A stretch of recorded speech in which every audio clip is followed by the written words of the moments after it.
All right. What's going on, everybody? Welcome to the market close. It's a red, bloody day out there. Before we get started, read the disclaimer. I am not a financial advisor. I have no idea what your situation is. Please do your own due diligence, everybody. This is for educational and entertainment purposes only. And with that being said, a lot to get into, everybody. It is not a friendly day out there. But don't worry, we're going to make some sense out of it. Tech, you got to laugh. Tech is down 6%. Technology is down 6%. Thank you, everybody, for being here. Really appreciate it. Shells, what's going on? Star, what's going on? Cliff is here. Rusty is here. Redley is here. Joni is here. Ray. We're going to need some milk for this one. Don't you worry. All right. Chef Mike. What is going on? All right. We are, wait for it, live on a bloody day. 6.19% tech is down. Materials, energy, a lot of things going down today. Hold on. I don't mean to laugh, but I want to add one more company to this. A lot of you probably are not in this, but we're going to add it. Good old Realty Income. We're adding it in. I want to see how it did today. So on the indices, the Dow Jones, 50,900. The S&P 500 is down 2.5%, everybody. We just lost 7,400. The NASDAQ, 25,789. We are 13 minutes away from a close, everybody. Let's see what happens. Down over 1,000 right now. We are down over 1,000. Let's get into it.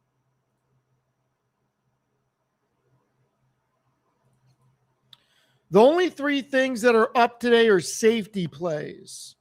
Altria Group, people are probably ripping some darts right now looking at this market. If you are ripping those darts, Altria Group benefits from those marble lights. Realty Income. I wrote an article about this yesterday.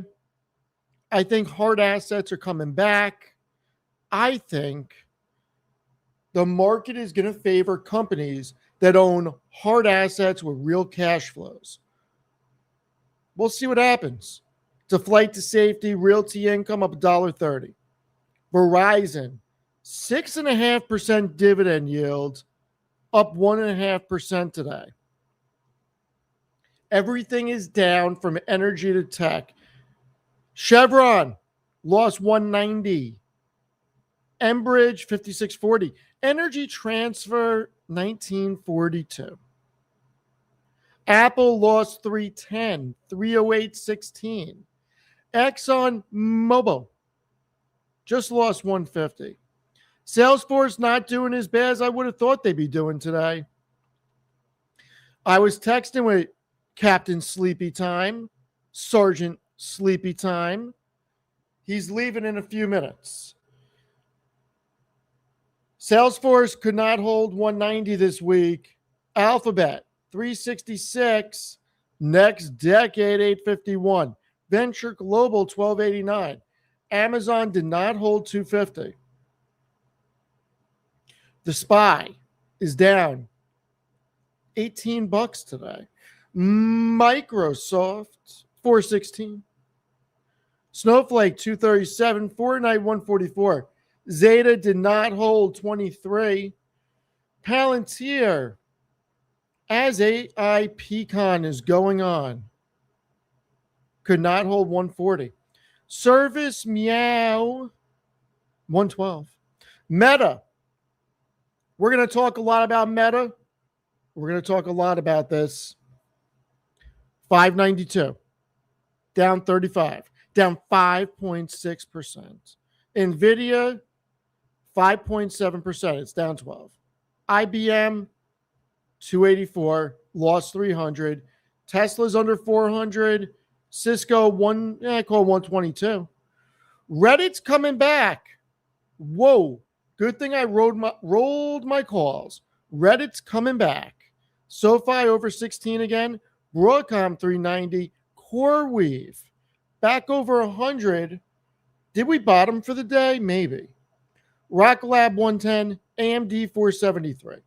Qualcomm 219. Oracle 213. SanDisk 1570. Micron. Holy Shimoli, 882. I don't know what to tell you. I did not think this was going to happen when I exited. But you know what? Moving out of Micron into Broadcom is looking pretty damn good right now. ARM Holdings, 344. Nebius, 227. IREN, 54. Marvell. Rhyming with Carvel. Maybe I'm going to get some Carvel tonight. 275. 275. Look, it is a bloody day out here in the streets. It is. But you know what? Hopefully everybody's got some dry powder. Hopefully everybody's ready. Hopefully everybody is ready to go. So let's get into it. Guys, Monday could be worse. Not going to lie. Monday could be worse. Tuesday could be even worse. The 12th of June is not until Friday. This is healthy. This is healthy. CJ, you are a champion and a scholar. Champion and a scholar. Look, here's the reality. If we get a situation where there's no deal and stuff falls apart over the weekend, get ready. Could get worse.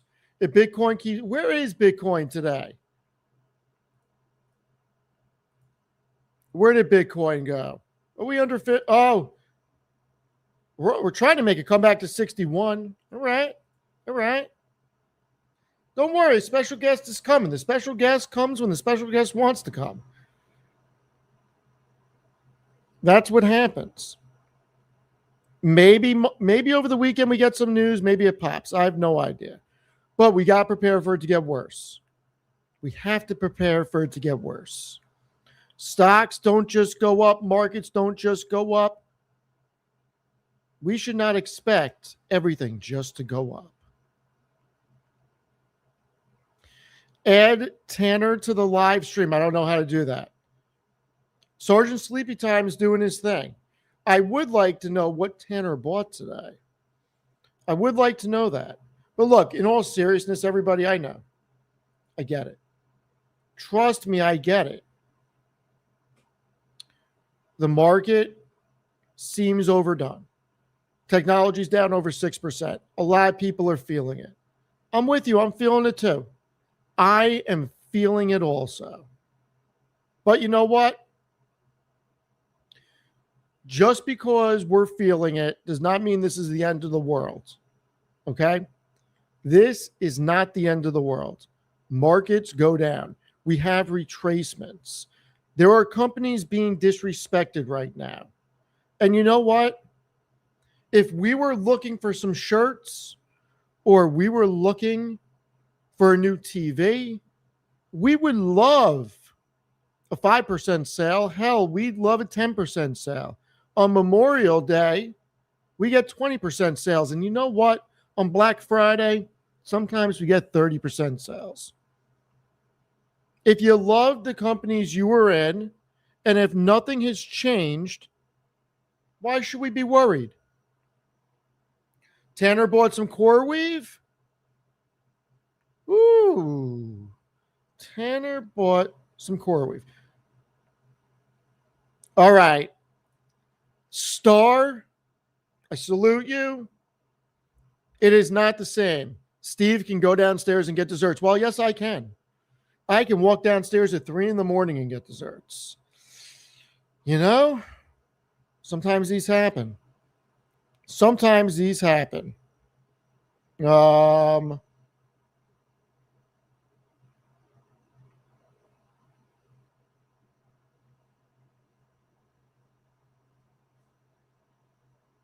Give me a sec. I got to take care of something.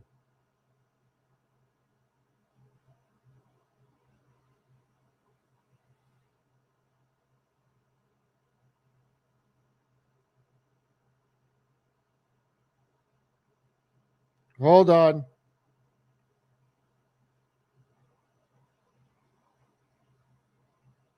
All right. One memento. Hold on, everybody. That was our buddy at AIP Con.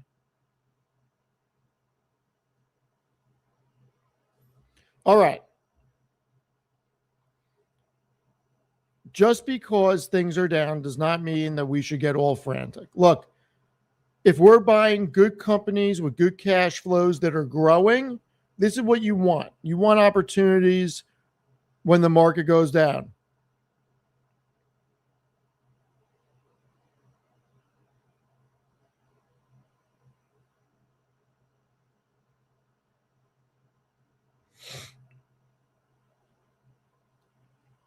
We should not worry. Now, look, we should reassess, take a look at what we're holding. But we've lived through this. We have lived through this before. And I don't think that this is going to get that crazy, but it could. Look, we've been here. We have been here, and it sucks. But you know what? We get through it. We got to address Meta. We have to address it. Oh, before we address it, we gotta get somebody's thoughts real quick. We have a gentleman and a scholar about to come on. Are you ready? Who do you think it is? Who do you think it is? Let's see.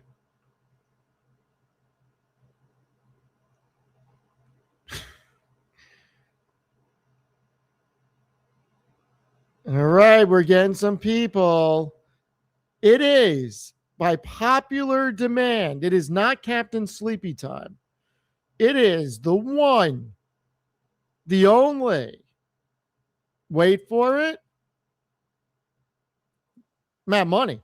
Sorry to disappoint everyone. I know that they wanted somebody completely different, but here I am. Let's not get crazy.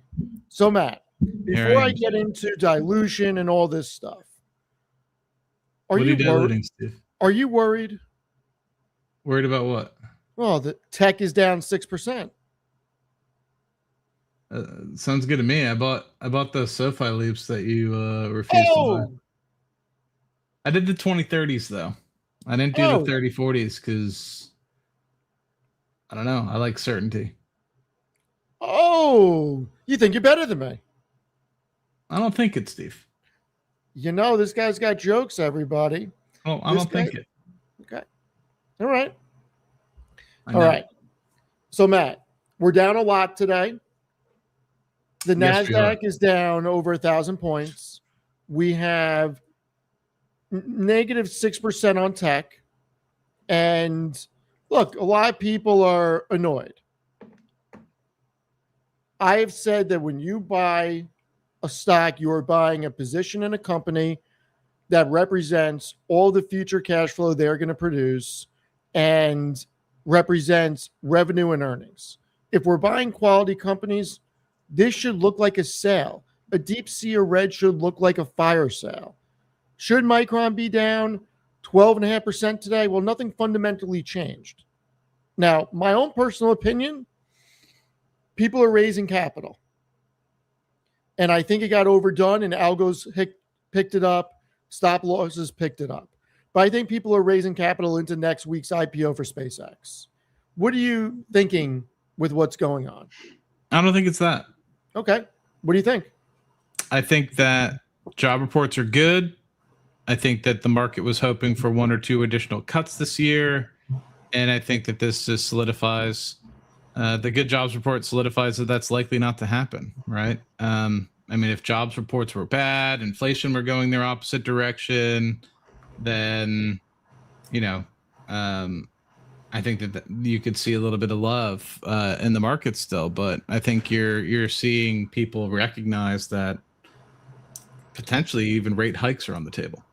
We're going to come back to that in a second. I promised everybody it would be a good ring.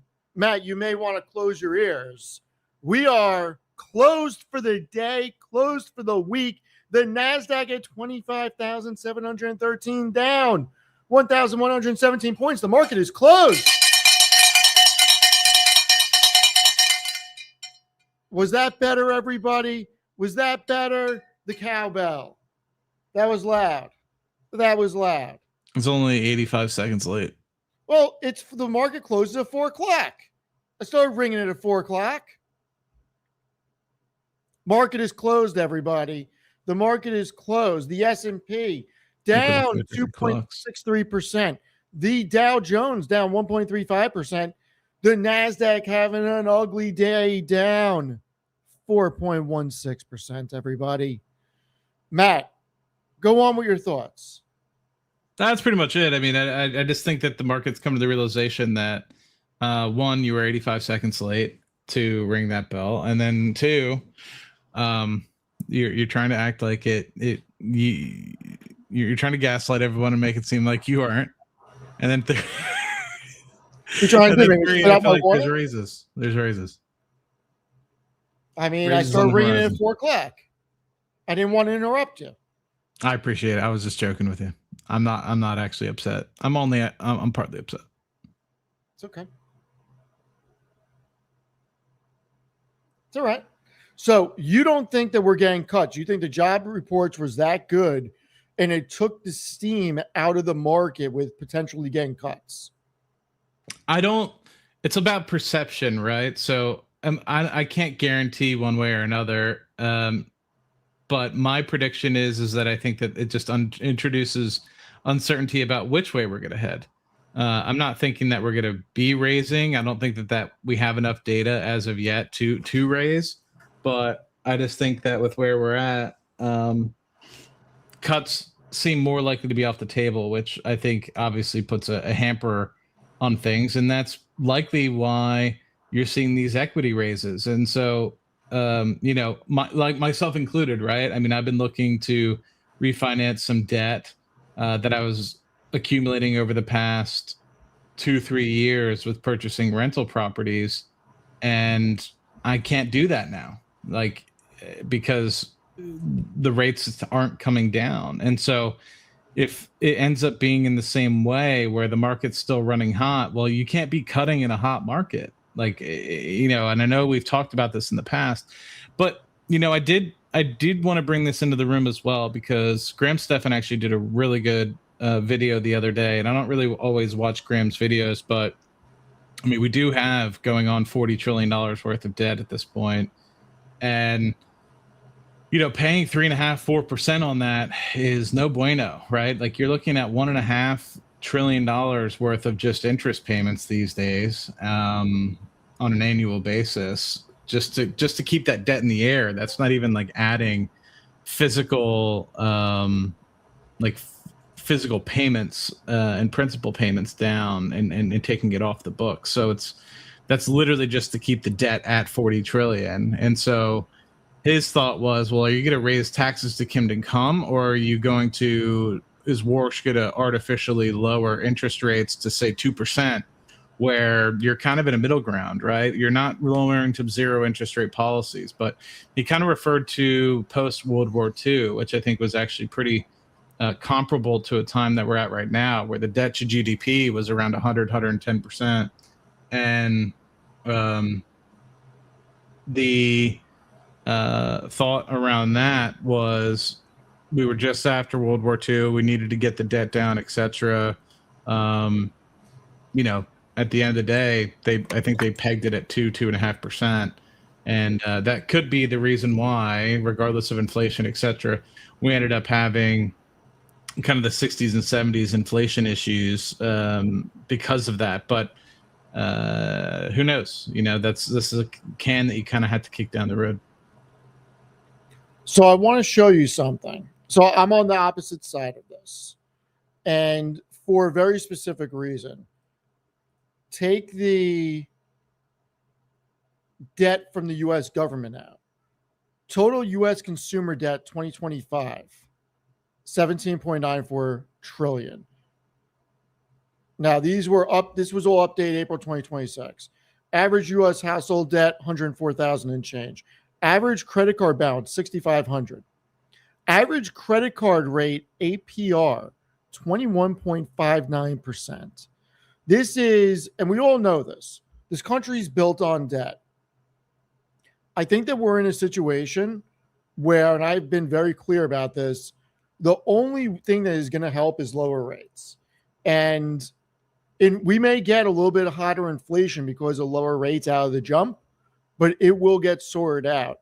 The carrying cost on debt is too much. In addition, the largest expense at some point for the U.S. budget will be its interest on the debt if we keep going at this rate. Like, we need lower rates in order to make sure, and I know the job reports is not showing this right now. I know that right now we have a good economy and we are seeing net plus jobs.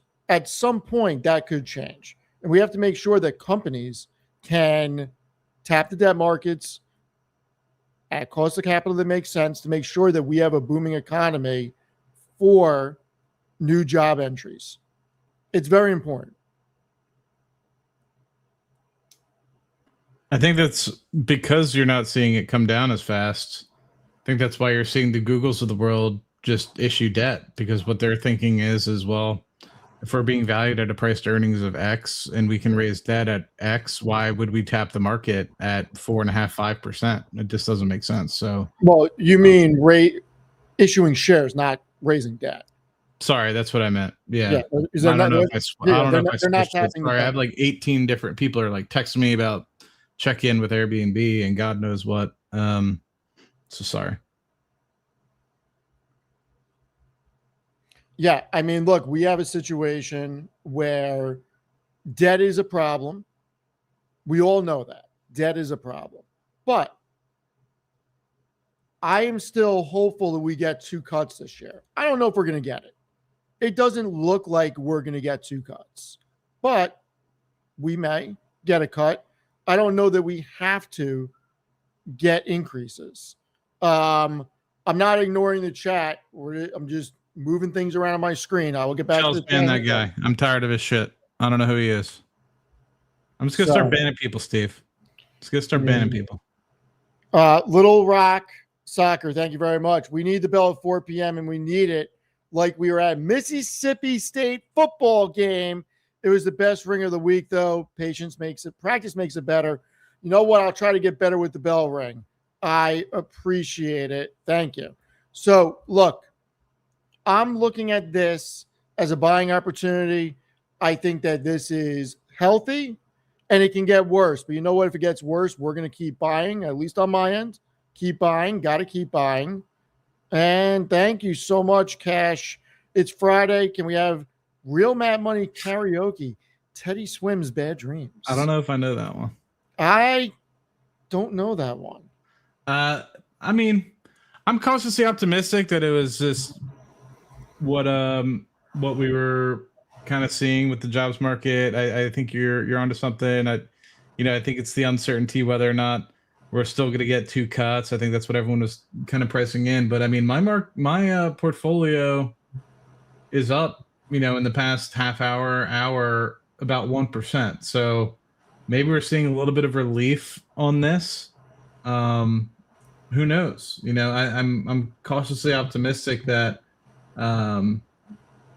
that things will kind of persist. I was happy enough that at the bottom, after Amazon noted that they might issue shares to avoid debt, that And then, Meta got hit as well, probably at like 1 or 2 o'clock. I forget what it was.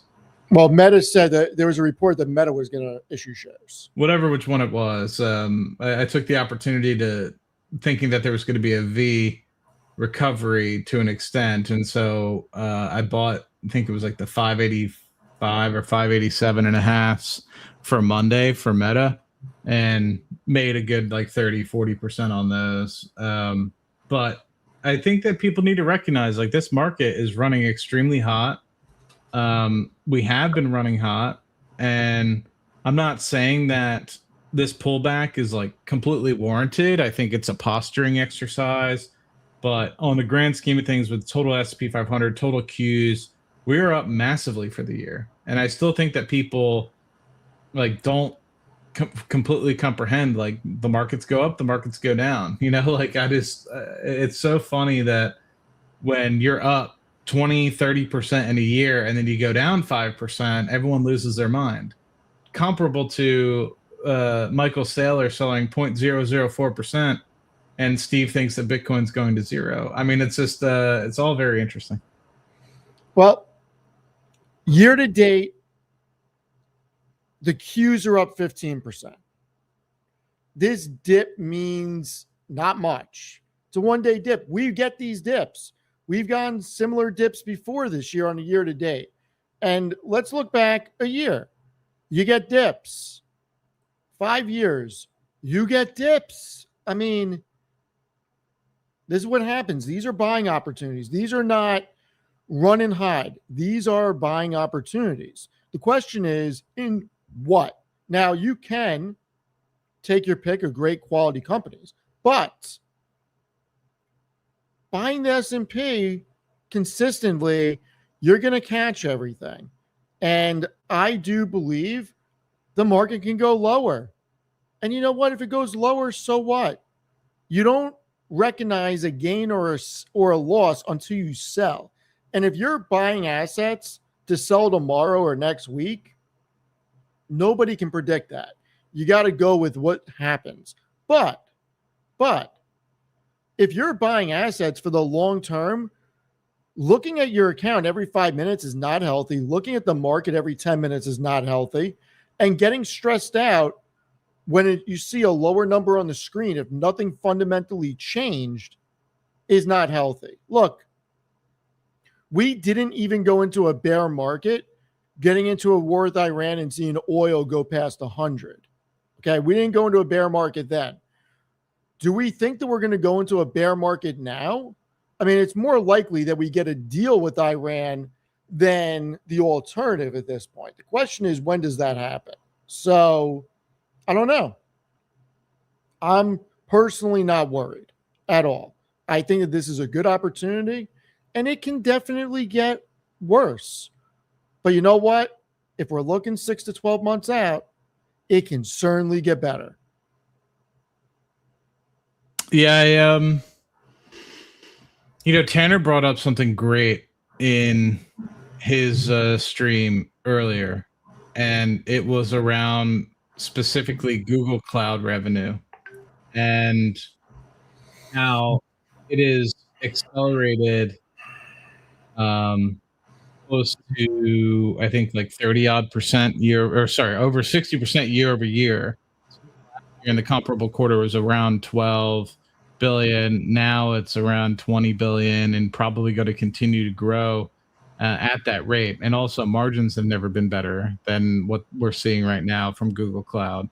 So just cautiously optimistic that we will continue to see that, not just in Google, but other hyperscalers as well. So, the fact that people want to sell here, I don't think it's that bad. I think people need to recognize that markets always need a breather. I think that this was just a scapegoat for a reason to take some money off the table and reset. Maybe some of it's associated with SpaceX, but I doubt it. I think it's more along the lines of people just posturing for what's going to transpire for the rest of the year. But I think there's still so much to occur, right? We still need to get oil below $80 a barrel. We still need to see inflation reports. in the next week or two. So there's a lot to potentially, I guess, tackle before we really close the books. And I think that it's just really people starting to recognize that, hey, like within the next 25 days, we're going to be in the second half of the year, and things aren't looking as promising as they once were for rate cuts. So unless you kind of mandate it for going against the data, and you mandate it just so that the U.S. can get out of their debt issue, then I think that it doesn't really make sense right now to cut rates, unfortunately, as much as I would love for that to happen, because it would be beneficial for me as well. Yeah, we'll see. I think, look, we're definitely on different sizes. I just have this long-term opinion that rates need to stay at 2.5% and only be moved if we absolutely need them to. But let's move on. Are you buying SpaceX? Yes, but as a hobby, not in reality, like not anticipating to make money. I mean, I think I put in for 10 shares or something like that. And as we kind of, I guess people probably know, like 10 shares, $135 a share really isn't going to break the bank. It's more along the lines of just at least keeping some skin in the game. I could see a world where this does actually run to 2.5-3 trillion in the short term. There's likely a lot of people that want to get involved in it, as well as a lot of institutions that have to get in it because of its size. And I wouldn't be surprised if once we get 5-6 weeks in, after some of the shares and the float starts to kind of come available and people are able to start to sell off, that's when we kind of see a peak over. But I'm cautiously optimistic in the short term. It'll likely be a I don't want to say a short squeeze. That's not the right term. A rush for the available shares that are outstanding, and it won't be until 5-6 weeks in before it curls over. So I want to talk about Meta. I'm probably not buying SpaceX shares, although the shadow government probably is. So I guess technically I am. Did you see Jamie Dimon's interview with Elon by any chance? No. You're going to want to watch it. All right. Meta Platforms, everybody. Meta stock sinks on report company could raise tens of billions of dollars to fund AI push. All right. So here is what we know. Financial Times reported they could potentially raise tens of billions in a stock offering to fund its AI investments. And it is pondering the potential stock sale after Alphabet increased its equity offering from 80 to 85 billion. Meta, according to the Financial Times, has not hired banks and may not issue new stock. A Meta spokesperson called the report pure speculation. And this was the quote that they got. Quote, we've been clear that huge opportunities lay ahead in AI and will continue focusing on raising capital in the most flexible ways to support that, the spokesperson said in an email. In April, Meta raised its 2026 CapEx guidance to as high as 145 billion. Now, we knew that this was going to happen. We knew that there was a situation where Microsoft, Amazon, and Meta may follow Alphabet down the road. And you know what? I don't necessarily hate it. President Trump is going to participate in a roundtable. Well, I'm not watching that. We are going to be looking for the S&P a little bit later. I think it's around 5 o'clock, everybody. But look, nothing changed with Meta's cash flows. Nothing changed with its revenue. Nothing changed with its guidance. I mean, they just did 33% year-over-year increase in revenue in Q1. This is one of the best companies in the market, and a speculative report of something that they may or may not do does not change these numbers or these margins. It does not change people utilizing its product, and it doesn't change that they are about to diversify their revenue stream from pure advertising to go into a subscription model with agents.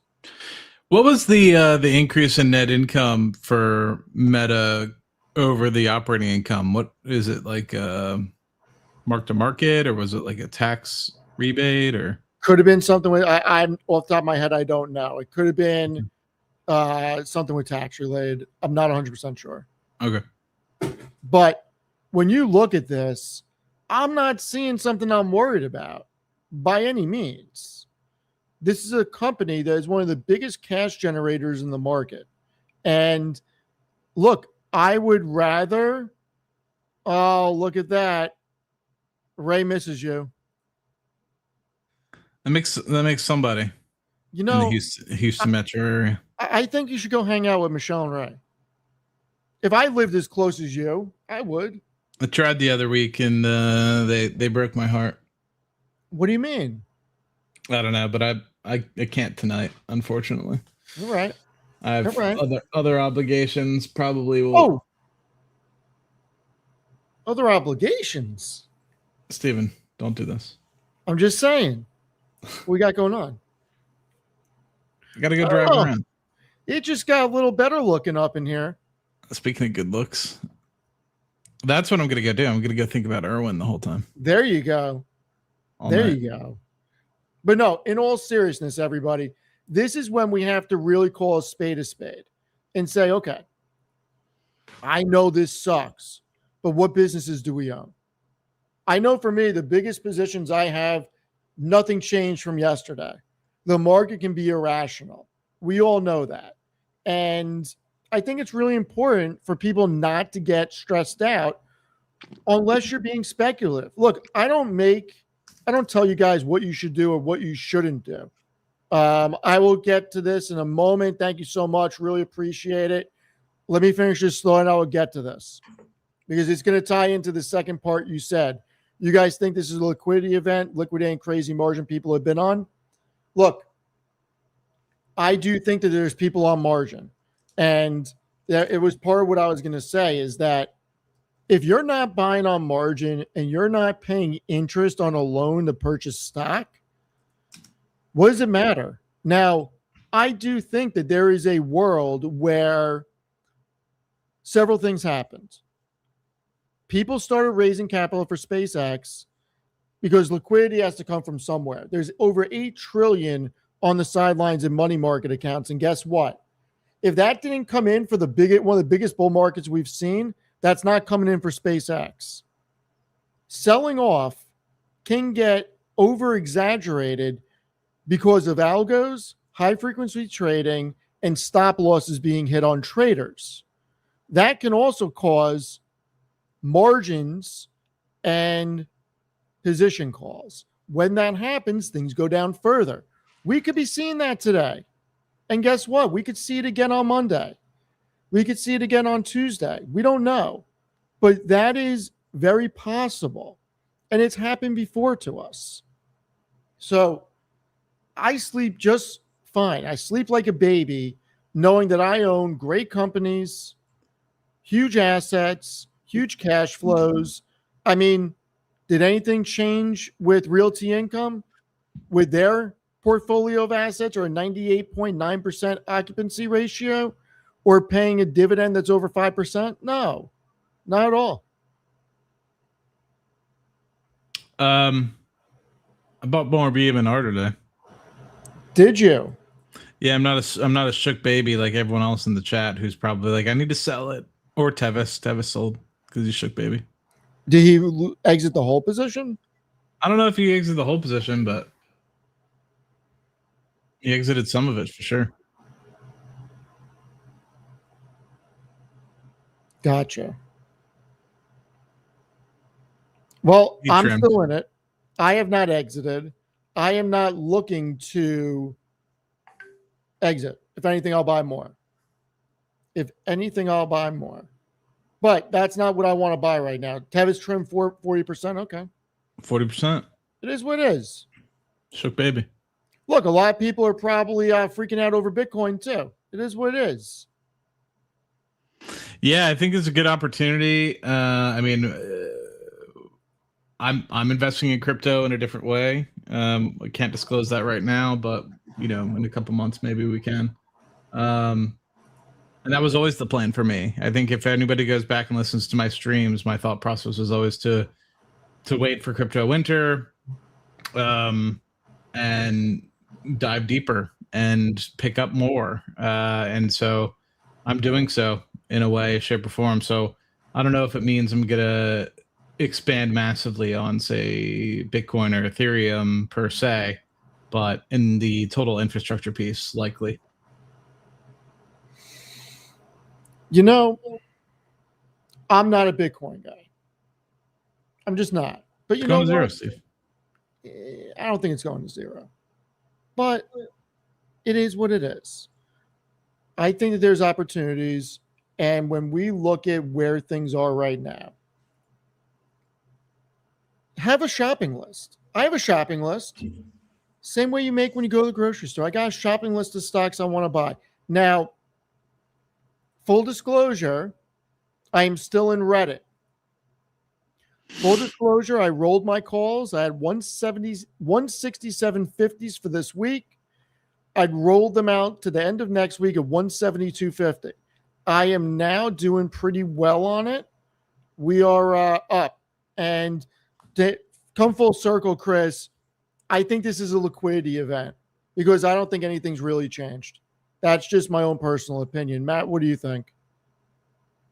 You think it was strictly a liquidity event for people in margin, or what do you mean? Just people getting? So when I say liquidity, I guess let me clarify. I mean, I think it's a liquidity event to raise capital, and I think people got margin called at the same time.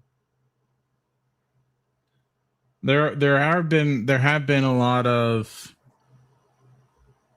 new people entering the market that think that no matter what, markets only go up. So I think what ended up happening was likely people getting a little bit terrified of things kind of rolling over a bit. So I could see where that could be the case. Yeah, I mean, look, markets do not always go up. Markets can go down, and investing is not supposed to be easy. It just isn't. Investing is not supposed to be easy. This is not supposed to be a job for everybody. This is not supposed to be you make a ton of money every week. Markets go down. We've had lost decades before. Just because a lot of people, including myself, think we're in 1994 doesn't mean we're not going to have a couple of bad weeks. Let's see where we are at the end of the year. The reality is we're still near all-time highs. There's nothing to freak out about. Now, Steve, what would happen if Tom Lee were to leave BM&R? I actually don't think it matters. Personally, the whole thesis with BM&R is that, at least my thesis, is I'm bullish on Ethereum. I do not know what's going to do better. I own Ethereum. I own BM&R. And the difference between the two is BM&R has the ability to stake its ETH through traditional and through DeFi, which can generate additional yield.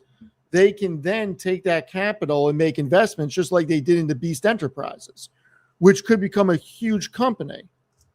So I want exposure on both sides. I don't know that Tom Lee leaving matters. What matters is, are you bullish ETH or not? Because if you're not bullish ETH, you should not be in BM&R. I mean, BM&R is a play on ETH. Matt, how do you feel about what I said? I mean, I would be a little fearful of Tom Lee leaving BM&R. Yes, I do agree that it's likely more dependent upon Ethereum in the face of Ethereum, but I think that as chairman, that's always a concern for any company is, how does the head of the board look? How's the CEO? How's the directorship look within the organization? So if you were to ask me, Tom Lee is leaving, would that scare me? Yeah. So I would definitely have to think about, do I still agree with the direction in which the company is heading? So hopefully that answers the question. Just like if Michael Saylor were to leave as chairman of MicroStrategy, or if Jeff Bezos were to leave as chairman of Amazon, or Sir Peter Beck were to leave as the head of the board at Rocket Lab. Like, to me, it's a very important piece. That one not only is in terms of company focus and where the board is kind of directing things, but you also have to think on remuneration as well. Like, I think that there's a lot of, how do I say this now, bad cultures that are festering within American businesses that you could claim as almost bureaucracies or aristocracies, as well as European companies.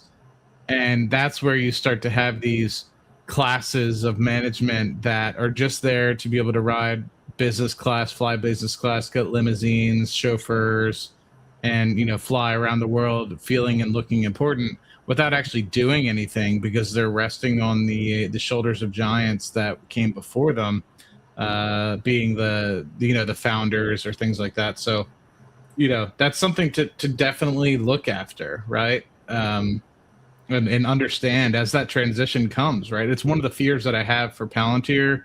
It's one of the fears that I have for Rocket Lab. Do you have the capability and talent within the organization to keep the vision of the founder, or as the business matures, innovate beyond what the initial intent of the business was? So anyway, long answer for specifically BM&R, but yes, that is a concern. So Matt, you're bullish Bitcoin, or you believe in Bitcoin to some degree. How do you feel about Saylor / MicroStrategy selling off some Bitcoin?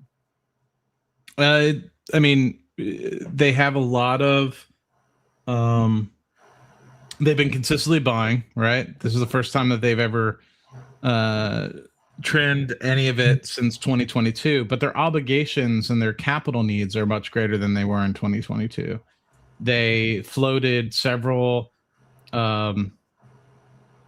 preferred entities that require dividend payments, and so they trimmed $2.5 million worth of Bitcoin to be able to help pay for some of those dividend payments. It was then 0.004% of their total Bitcoin holdings. Do I think that this is a reason for everyone to short Bitcoin? Absolutely not. I think that if you are seeing Saylor trim 0.004% of the Bitcoin holdings that MicroStrategy has, and if you even just decouple the fact that it was for dividend payments and some of their preferred equities, and that drives fear into you, then you're a shook baby. Okay. Thank you for the blessings. I do. Matt, I am a SYM shareholder. Can you share your thesis on it? I know you were stacking. Also, your Rocket Lab comment asked me up almost 1,000%. Thank you. I'm glad I asked you up. But Symbiotic, I mean, hopefully you have a thesis on it, because you're also a shareholder. But I believe that warehouses in general are premier real estate in the world right now, as everything continues to merge towards e-commerce and people are looking at more centralized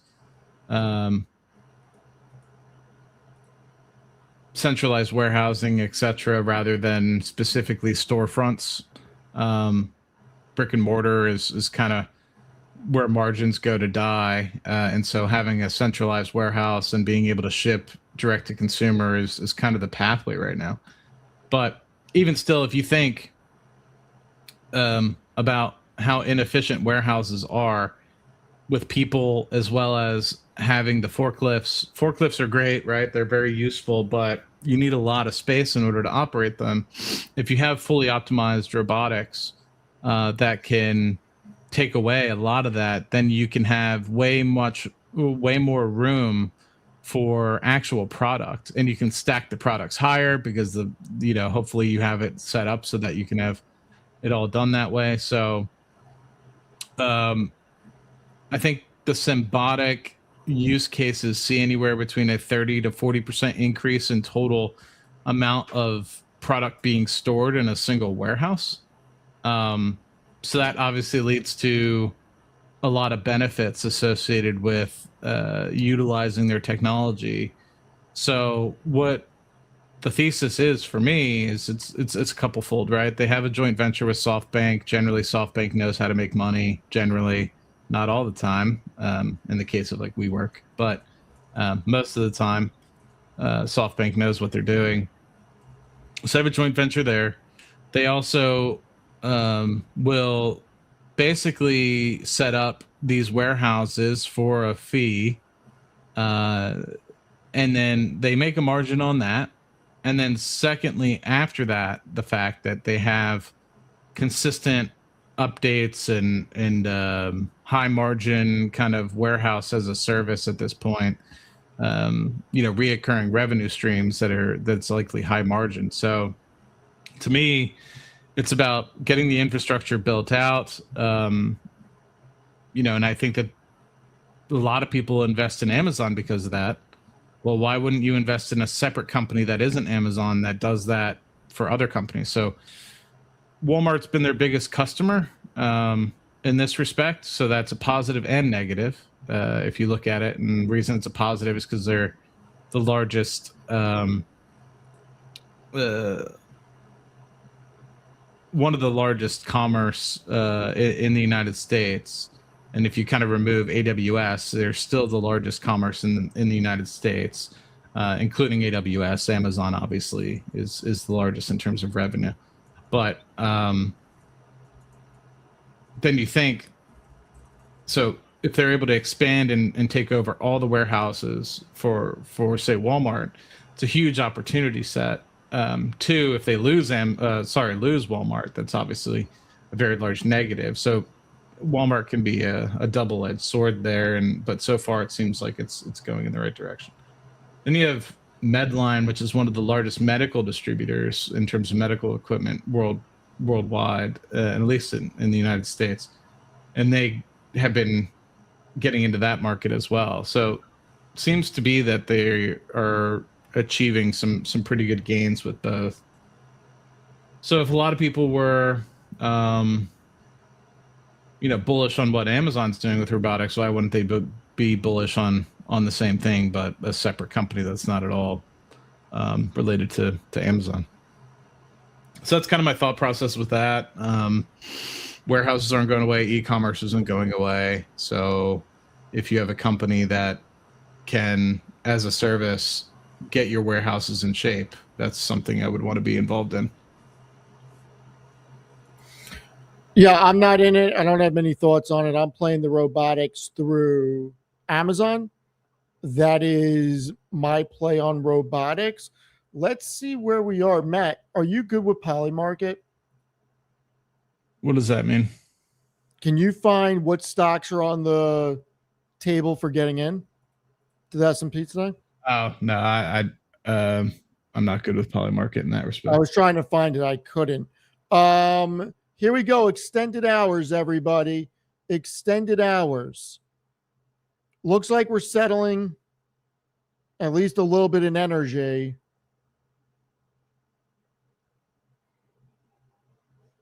Who's the big losers? Nebius down to 220 after hours.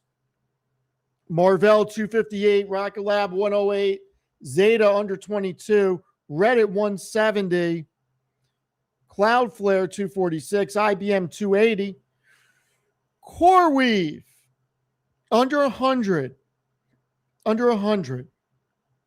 Qualcomm 212, Snowflake 235, Micron continuing to go a little lower, 852, Fortinet 143, Hood 8159,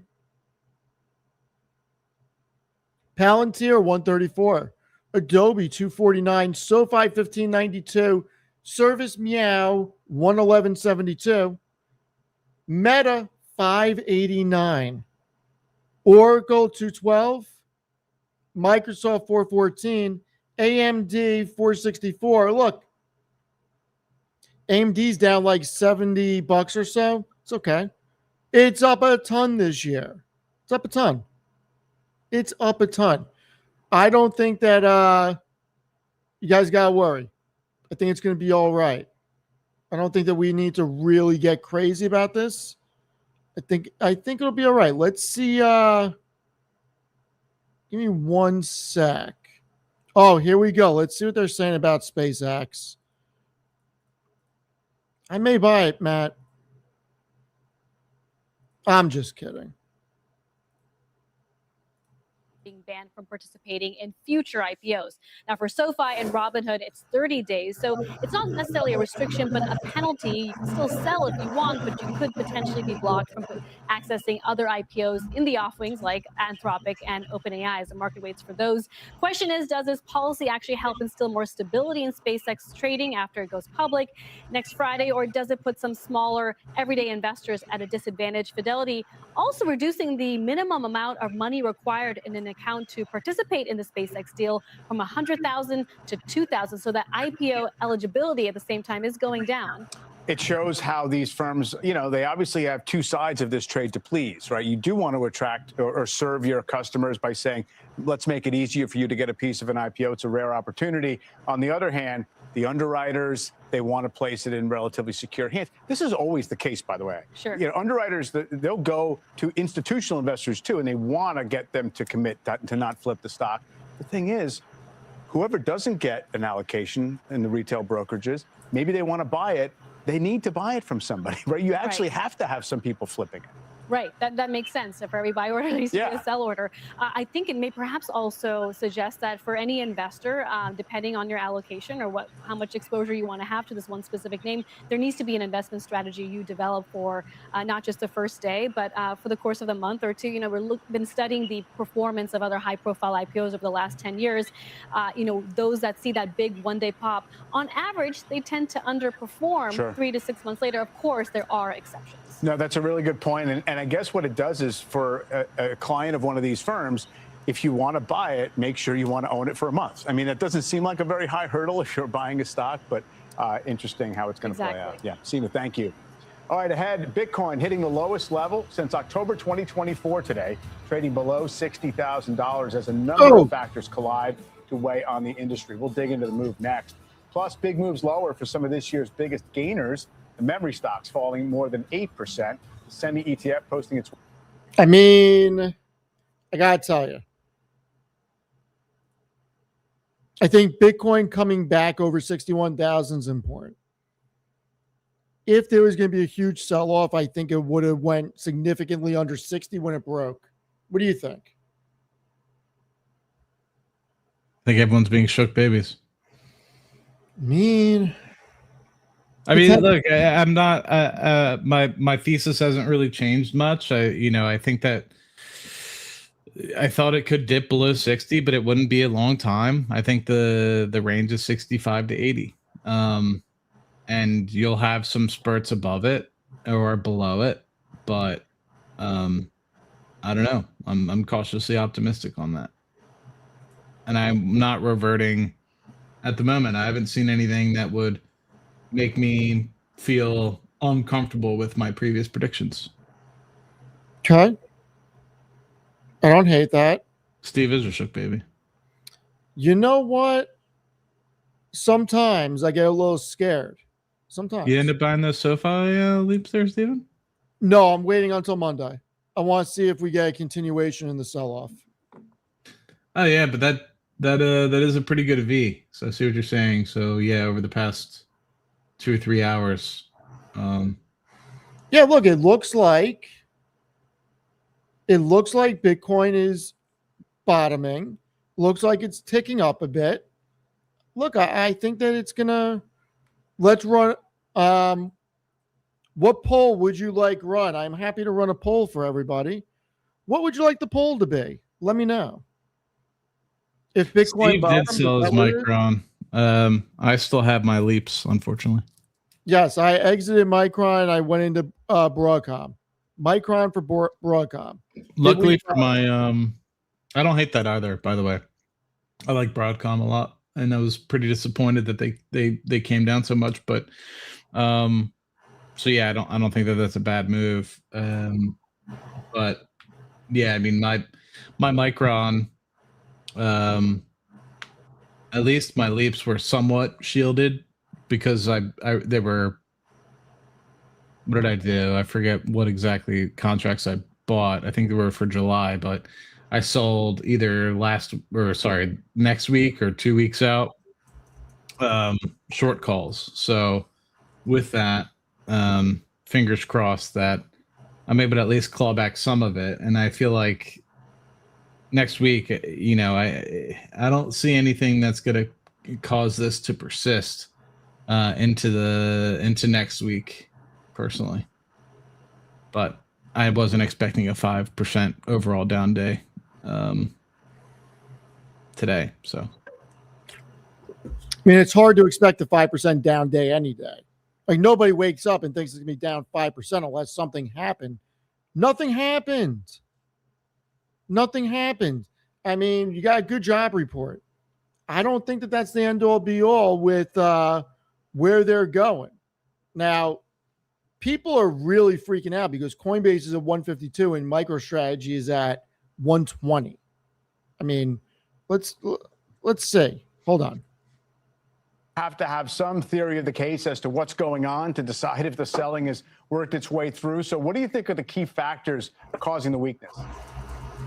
Yeah, Mike, thanks for having me on. So it's been a really tough 8 months to be a crypto investor, as you were just pointing out. Bitcoin's down big this week, but 50% from all-time highs seen last year in October. But what's been driving price action is really a combination of cyclical headwinds and some of the geopolitical risk that is rising. So trading volumes remain depressed in May. Retail continues to sell into weakness. There's no dip buying. And we've seen significant Bitcoin ETF net outflows over the last month and even over the last week. But again, in addition to those cyclical headwinds, you have rising geopolitical tensions in the Middle East. And you also have now concerns of rising rates. So I know everybody likes to refer to Bitcoin as a digital gold or store of value. But Bitcoin actually trades as a high beta risk asset. It's exposed to many of the same risk tech stocks and equities more broadly. But Mike, one more point that I'd point out is that we've seen this story before, right? So Bitcoin underperformed NASDAQ by 70% in 2018. It proceeded to outperform by several 100% over the next 3 years. Same thing in 2022. Bitcoin underperformed, but it outperformed in 2023 and 2024 by 100%. Yes, there's no doubt about that. I do wonder, though, if this latest bout of weakness also comes as, the crypto market got everything it wanted, right? I mean, a friendly administration, got a lot of loosening of rules. It got into all these different ETFs and retirement funds and everything. And I wonder if there was no more positive catalyst to come along to carry it. Other high beta risk assets have been flying, and Bitcoin hasn't. You had strategy selling. So I wonder if there's a longer term crisis of faith happening with the story. Yeah, and that is a good point. The big difference between this correction and prior corrections is that during this correction, you've actually seen Bitcoin selling off while the broader market has rallied. That's different than the past two corrections. We are still awaiting the Clarity Market Structure Bill. But to your point, I think that you've seen client focus really shift from Bitcoin to revenue-generating tokens that are powering blockchain operating systems in apps. Application. So the best example there is going to be Hyperliquid, a decentralized exchange generated $850 million in transaction fees from trading. It uses 97% to buy back and burn or remove from circulation the Hype token. So token holders really have a claim on cash flow. The other place that investor focus is shifting is to the blockchain natives, Circle, Coinbase, Figure Bullish, as well as the implications of tokenization across traditional sectors, banks, exchanges, asset managers, fintechs, and payments. Yeah, I guess it continues to evolve as it grows.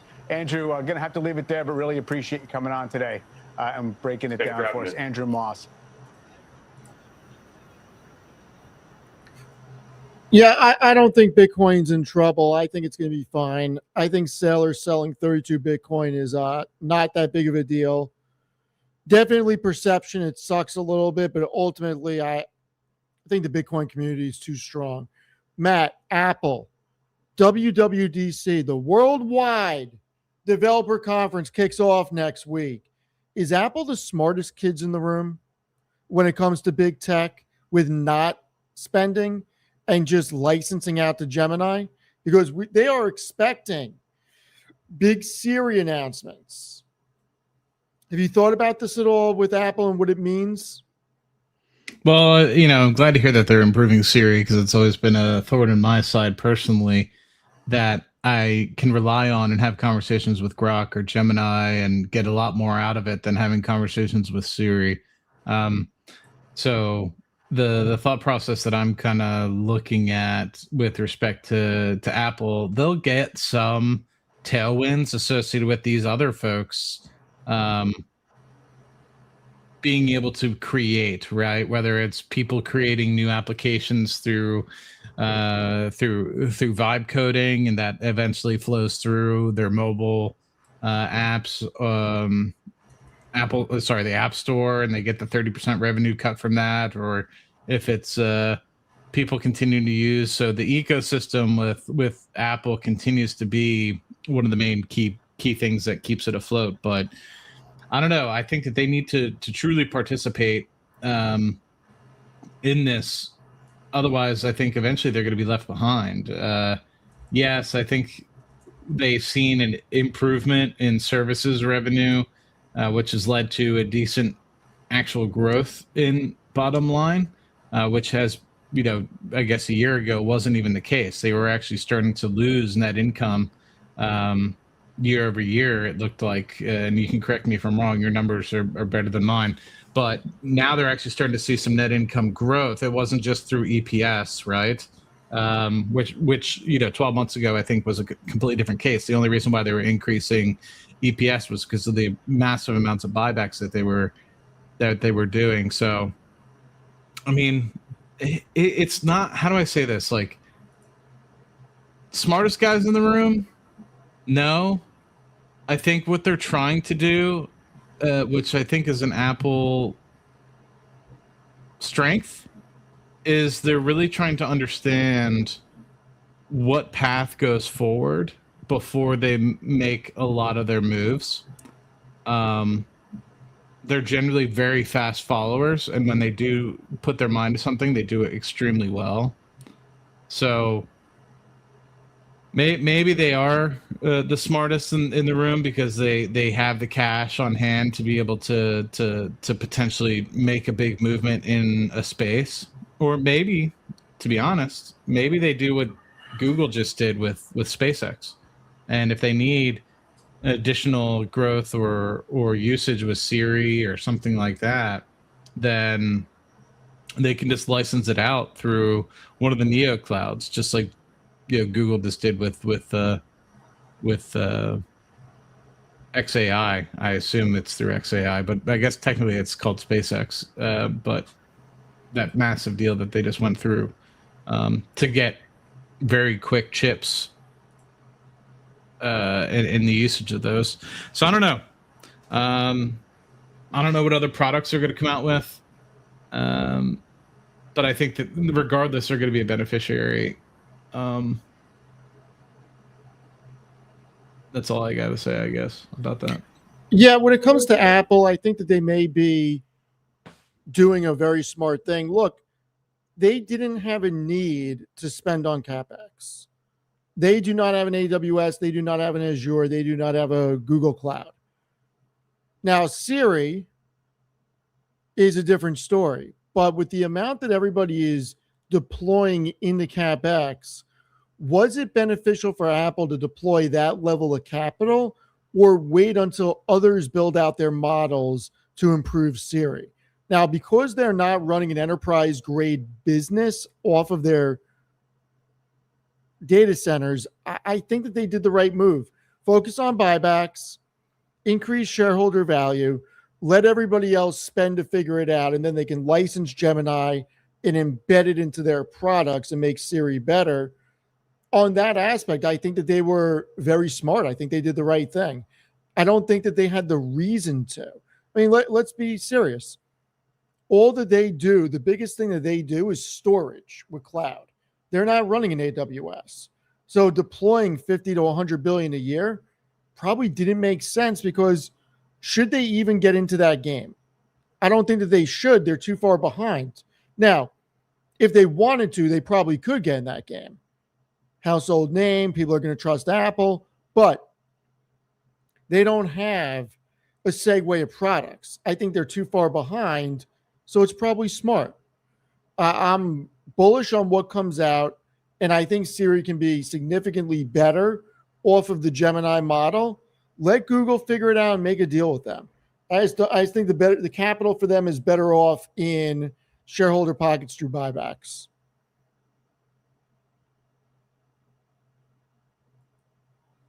Lambo soon. I mean, I don't know about that living in New York.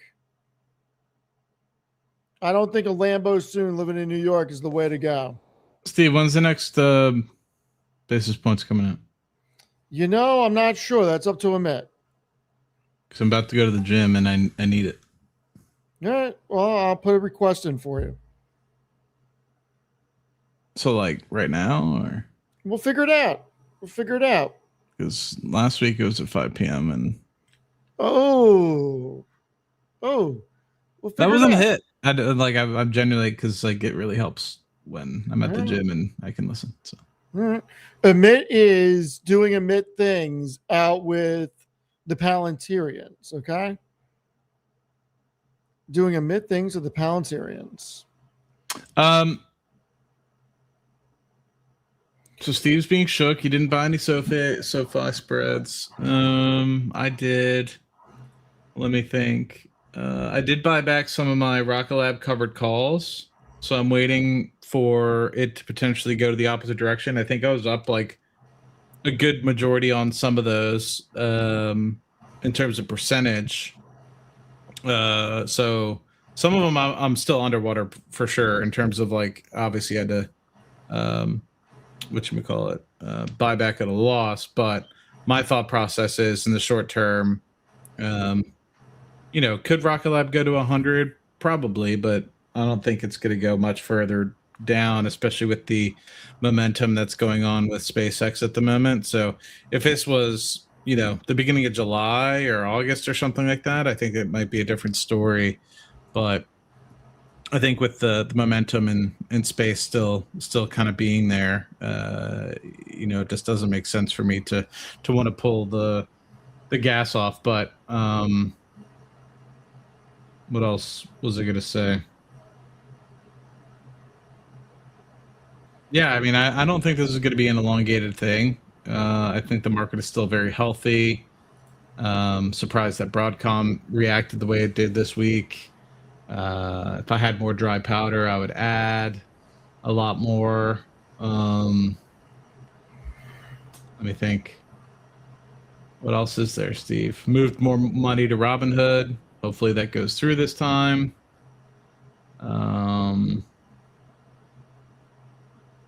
What else? Private transaction this week. Can't talk about it, but once it clears, I'm sure we'll talk about it. Am I missing anything, Steve? Listen, that's up to you, baby.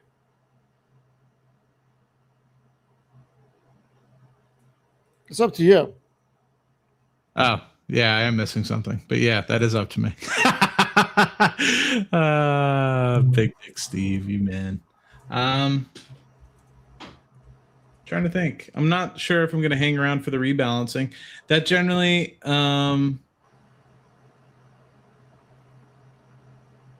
that's at 5:15 generally. You know what? There's some people in the chat saying that it's next week. Everything I'm seeing is saying that it is tonight because it is usually the first Friday. So I'm checking Gemini now. I checked Claude and I checked on the web. It's supposed to be tonight. So We're going to see. Steve, we're going to take a little break from the market right now. Are you ready? If you want to, I wanted to play something real quick. 1 or 2 minutes. Can it wait 1 or 2 minutes? Sure. Okay. I haven't gone to an Italian place in a long time. I'm going Italian tonight. We're obviously getting meatballs. Right. We're getting fried calamari. Right. They also do small individual pizza, so I'll probably get one of those for the table. Right. Is it family style restaurant or individual ordering? It's individual, but you know, I want to try some things because this is it's actually not far away. You want the pro move? What's that? You want the pro move? Yeah, what's the pro move, Steve? All right, here's your appetizers. Your meatballs, but they got to be thirds. They got to be pork, beef, and veal. If they're not thirds, I don't want to hear it. Okay? I'll have to check. Because that's the ultimate meatball. A third pork, a third beef, and a third veal. It is the best. You're not wrong. All right. Then your fried calamari's got to come. Yeah. You got to get the 5-year-old food. You got to get the mozzarella sticks. Oof. You got to get the mozzarella sticks. And you also got to get fresh mozzarella with tomatoes. Ooh. Okay. And some olive oil, Steve? Some olive oil. You got to get it. Then some vinaigrette. You know, I'm a big fan of the Holy Trinity. Okay. Chicken parm, veal parm, and eggplant parm. People don't give eggplant parm enough credit, Steve. Just saying. Obviously, I can't eat all that. So, I mean, I was going to go just because it's me and one other person. I was going to go meatball, calamari. And of course, they have to agree to it, but I'm probably going to force their hand. Meatball, calamari, a pizza to nibble on. You gotta get a full pizza. You gotta get one. Yeah, like, and they're not. I don't think they're big boys. I think they're like individual boys. And then I was trying to decide on the meal. I saw chicken parm, and that's kind of immediately where I was headed to. I don't know if I'm gonna do pasta because that might be too much with everything. Unless you're going somewhere that's really known for the pasta, it's overrated. Get the other stuff. Yeah, I'll ask him when I'm there. But I'm thinking chicken parm because it's been a minute, Steve, since I've got some chicken parm's legit. Actually, I think the last time I got chicken parm was with you, Steve. I mean, I may have to get one for that. You know, it's 4 months. That's a lengthy amount of time. I mean, I may need one. Steve, if you went 4 months without a chicken parm, you'd probably be jonesing for a chicken. It doesn't happen. You're like, I don't even need to think about it because anyway, I know it's not. I didn't mean to derail it, but like I've been thinking about that, and I need to back to the market, Steve. All right, so somebody who's more bullish than me, okay, came out today and said something very important, and I don't even know what he said. Is Yardeni research president at Yardeni.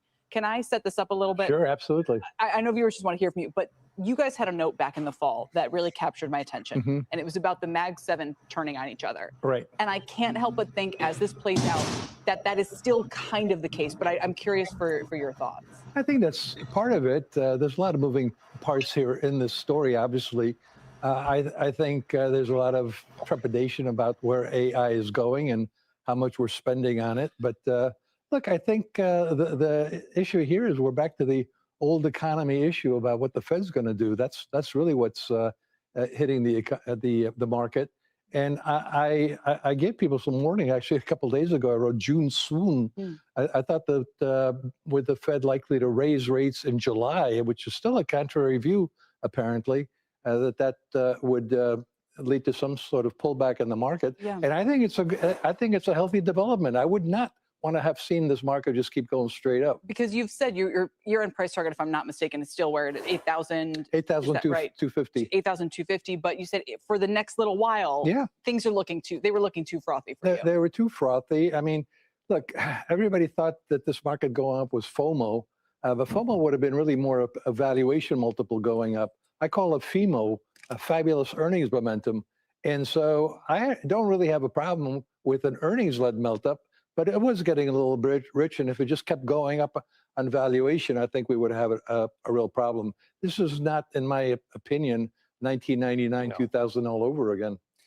And with all due respect to our amazing graphics there with the bear and the sounds, the Dow is still higher this week. The Dow is up 0.25% this week. I know pros don't look at the Dow. Markets are down a little bit, and the win streak is over. But I want to put that all in context, Ed, because we are now in and have seen one of the greatest stock market rallies / comebacks in your illustrious career time. Have we not? Yeah, absolutely. But it kind of was this year similar to last year. We had a panic attack in the market over tariffs. This time around, we had another panic attack over the war in the Middle East. The war is not over, but in both cases, those turn out to be great buying opportunities. And for all I know, this is going to turn out to be another great buying opportunity. I don't know that it's going to last. Even this little thing, because I'm going to say something that 49% of our audience is probably going to hate me even more for, which is like, I hope the market sells off a little bit, because when the market goes up every day, Kelly, I don't know about you, maybe you can answer this. I get nervous. You want to see pullbacks. Pullbacks are healthy. Selling is healthy. A market that doesn't have a pullback or a sell-off, to me, is an irrational and often unhealthy market. Your take? Well, I think the valuation multiple is high, but it's not high if you agree with me that the economy is resilient, as it has proven to be, and that it'll continue to grow over the rest of the decade. You know, I've been talking about the roaring 2020s, and a lot of people think that means we're 6 years into it. We're actually, if you use your fingers to count it, we're actually 7 years into it. So we got 3 more years after this one, and things are going really well. And I'm talking about 10,000 on the S&P 500 by the end of the decade. I didn't really want to get there by the end of the year or the end of the month.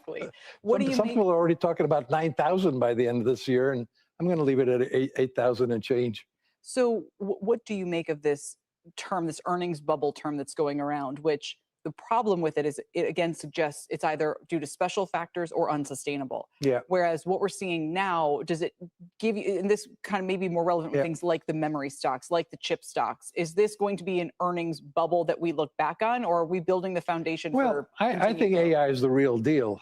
I think what we're seeing here is just a continuation of the digital revolution, where we're able to process more and more data more quickly, more cheaply, and AI is a tremendous development along that road. It started with the IBM mainframes back in the 1960s, and now I kind of think of data as another factor of production. You know, when we're taught economics, we're taught land, labor, and capital, and those are kind of short in supply. Whereas data, we're always going to have more and more, and the more we can process, the faster we can do it, the more cheaply we can do it. Guess what? There's going to be, it's kind of like, I call it my Buzz Lightyear theory, to infinity and beyond. There is no shortage of data. There never will be a shortage of data.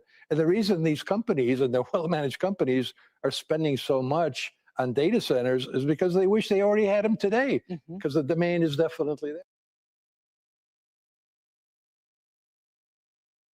So Matt, S&P 10,000 end of the decade.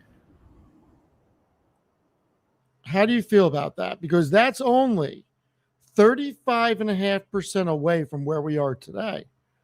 That's not even 10% a year, considering there's half a year left now. No, I mean, I'm more on the line of 15,000 by 2034. By 2034. Yeah. Why not 2035? How'd you come up with 2034?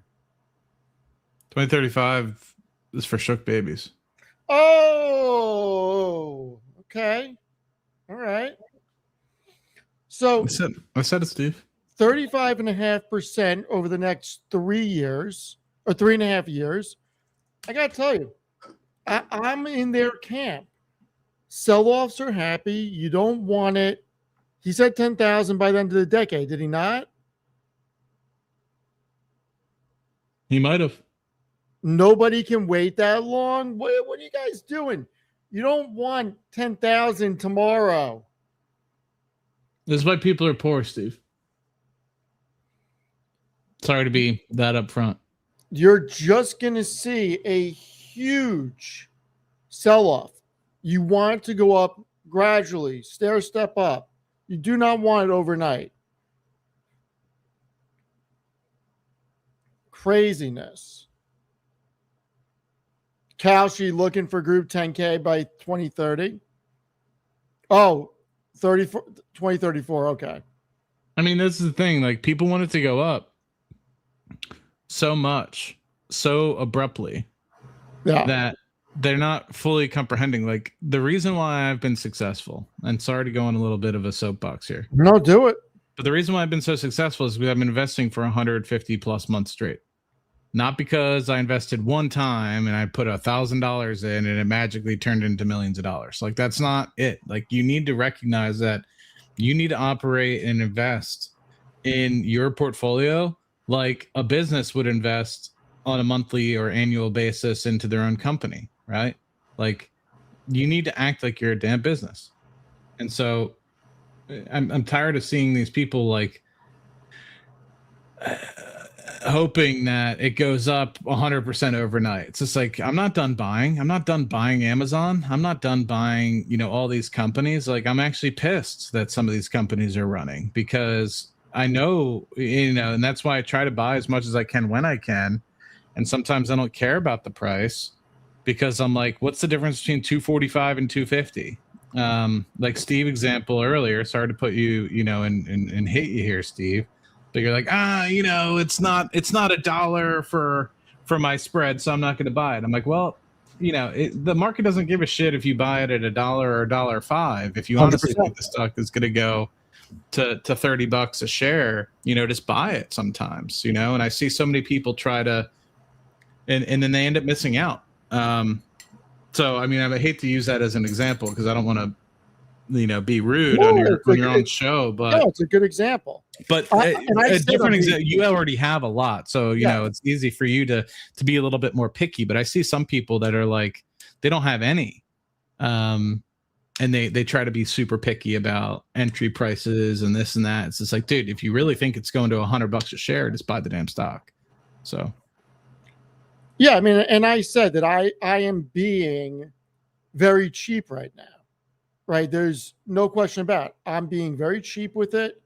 I own a lot of SoFi, and I think that we could see it sell off on Monday. And if we do, Monday I'll buy the spreads. It's back in my wheelhouse for where I want it to be. And, I'm waiting. But I have a lot of SoFi. I'm not really missing out on anything. I added more SoFi 3 weeks ago. I increased my position by, I think, 9 or 11%. So not really worried about it. Look, I'm going to echo off of what Matt said. And I think it's a very big lesson. And I think a lot of people would do very well looking at the long term, not just at the short term, and really understand these are businesses, not pieces of paper. I think it's really important to understand that. And, when you get a sell-off, there are things to buy. Matt was very eloquent in what he said. He's not done buying Amazon. He's not done buying great companies. Has anything changed? Like, Amazon is probably the one at this point, that and Microsoft, that I'm adding to. Everything I'm seeing is saying S&P 500 rebalance today. So we'll see. But has anything changed in Amazon's ad business that they grew out of nowhere and did $17 billion in Q1? Did anything change in their e-commerce business? Did anything change in AWS? If anything, they got stronger because they're adding fleet services and they're opening it up to third parties. They're going to make a killing on that. So nothing changed. Did anything change on Microsoft? Did anything change on these companies? If anything, NVIDIA, Broadcom, and AMD are going to generate a lot more revenue next year because Alphabet just raised $85 billion, and there's a chance another 3 companies are going to raise more. Don't forget, we get Oracle next week, I think. Am I correct on that? Hold on. ORCL.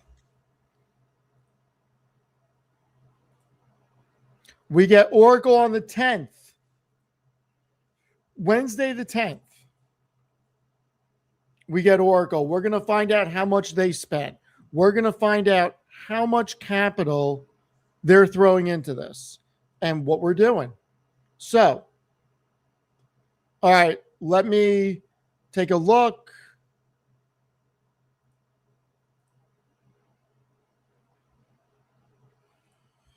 Not seeing anything on the wire yet. Steve, you're the man. That's all I got to say. Are you seeing anything on the rebalance, Matt? Oh, hold on. 5:15. Hold on. We got something. We got something.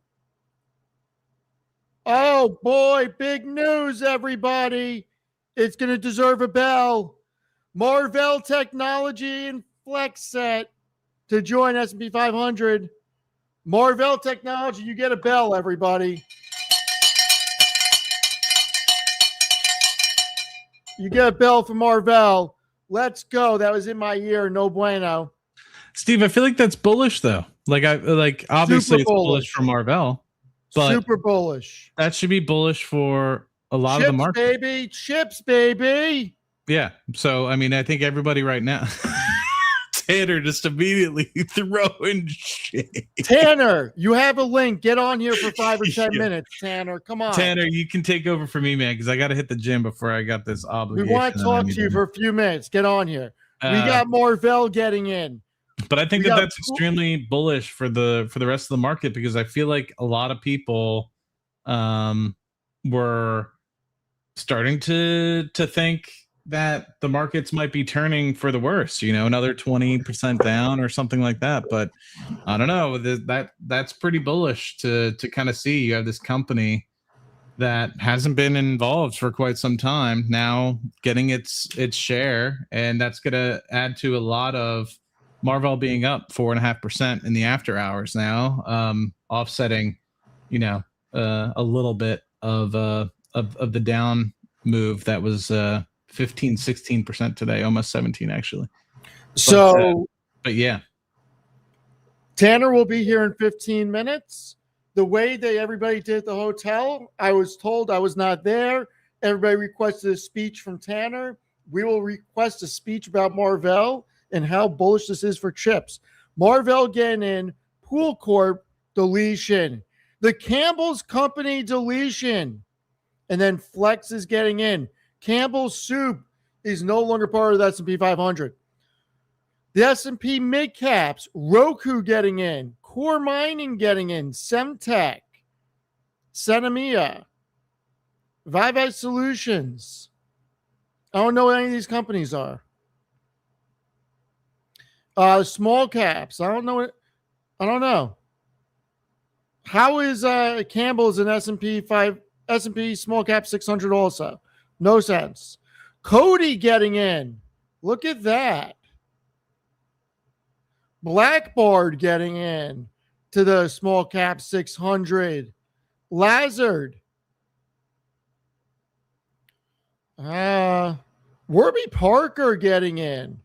Look at that. Nothing else really that interesting here. I mean, do you even know what any of these companies are? I know Campbell Soup Company. Yeah, chicken noodle, baby. R.I.P. Campbell's. I agree with that. R.I.P. Campbell's. So you getting Tanner on here or what? Yeah, he said 15 minutes. You can go. 15 minutes? Yeah, I can't wait for that. Yeah, you can go. Go get after it. You got things to do. You got important things to do. I'm going to hang out with everybody. I'm going to give you a bite by bite later tonight. Listen, I want pictures. I want you to have an espresso or a cappuccino, your choice. Steve, another reason why I chose this restaurant. Yeah. They have a fucking cigar bar. Sorry, I dropped the F-bomb. But I'm like, is that Gemini playing tricks on me? Like immediately as soon as I walk in, I'm gonna be like, excuse me, ma'am, the hostess, where's the cigar bar? Where? And what do you got? And I don't care if the companion that's coming with me wants to enjoy the cigar bar or not. I'm doing it. So. Oh boy. Laura Ooh, knows what's up. Steven. I haven't had a good affogato ever. Well, I've never had one, I should say. How have you never had one? Steve, I'm an uncultured swine. You know, Matt, this is not okay. Do you make coffee at home? Sometimes. Can you go get a pint of vanilla bean? Yes. There you go. There you go. So he said the cigar bar will undo all the hard work in the gym.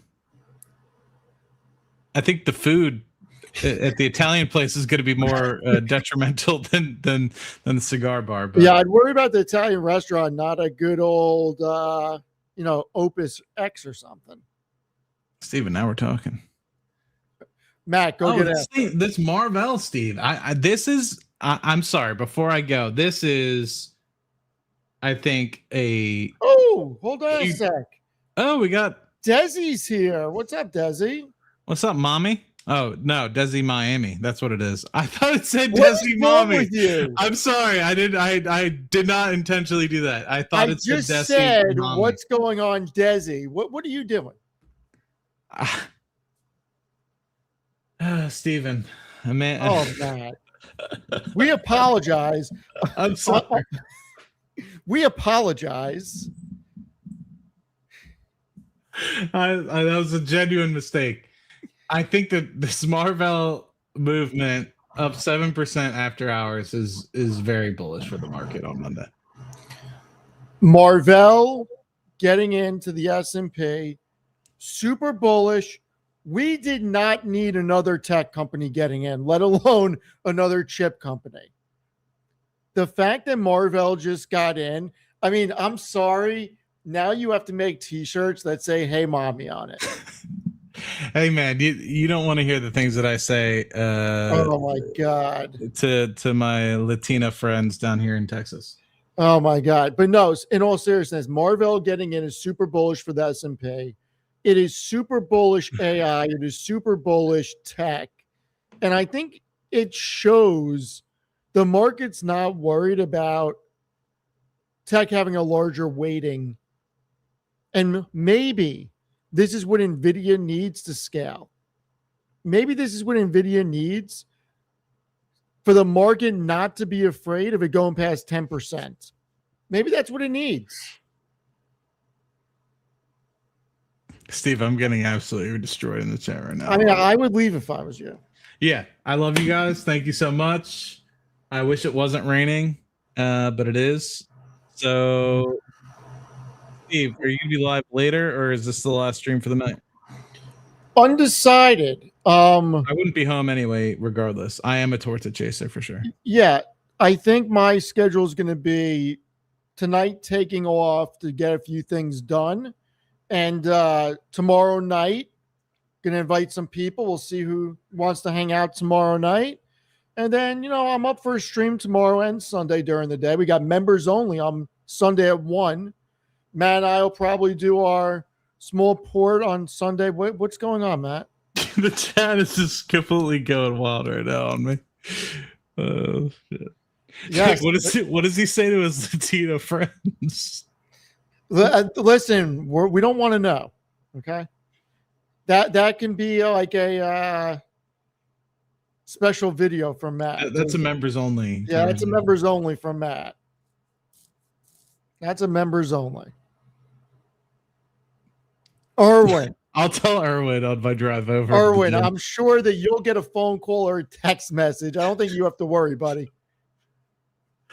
You guys rock. All right. Thanks, Steve. Thank you for having me on, Steve. I got to hit the road. All right. You get after it. You're the man. Later. All right. Marvell is in, everybody. I think it's big news. I'm super excited. This rounds out, forget the market. Forget that we're down. Who gives a shit? Who gives a shit? I'll say it again. Here's where we were. We started the week out with Jensen's keynote. We started the week out with Alphabet. You guys are now trying to get me to laugh. We started the week out with Alphabet diluting and the share price not really moving. Then we had the big ass event from Microsoft. And now we have Marvell getting into the S&P. If this is not bullish AI, I don't know what is. This is super bullish AI in my opinion. And that's my opinion only. I think markets going down is healthy. And you know what? There are some companies that are expensive. Sure. There's also companies that are inexpensive because there are real market inefficiencies. And I will tell it to the market, I don't care. I don't care that we got a down day. I legitimately don't care. Like, I really don't. We got a down day. Oh, no. Oh, no. We got a down day. Like, it's okay. There are companies that are doing great in the market that are undervalued. Nothing changed. We have a speculative report about Meta that they're saying is purely speculation. Charles, say it again because I must have missed it. So it's not that I want to make you say it again. I'm asking you to say it again because I don't know what you said, buddy. I do not know what you said. Let's see where we are on the after hours right now. We'll look at Marvell's numbers. Yeah, we're going to do it. I'm bringing it up right now. Did I buy more CoreWeave today? No. I did not. Marvell running down a dream after hours. It's up 1680. It's okay. It is all right. I'm scared somebody hold me. I mean, you came to the wrong place, but I will comfort you and tell you it's going to be okay. Micron's up a little bit. AMD's up a little bit. Lena, you got to be happy that AMD turning the corner. I mean, yeah, it's still down, but we're still up. I mean, look, AMD's still up a lot this year. It's okay. Lena, maybe one day I will schedule it to have road rage so everybody can hear it again. NVIDIA, oh my God, 205. The sky is falling, the sky's not falling. Thunder, thank you so much. Really appreciate it. I really do appreciate it. Any periodic videos? Maybe we will. Maybe I'll do an update video a quarter. Maybe.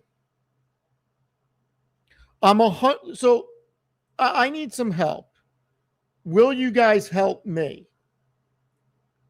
I want to do more regular video content, but I don't really know what content you guys all want. Okay. I love breaking down companies.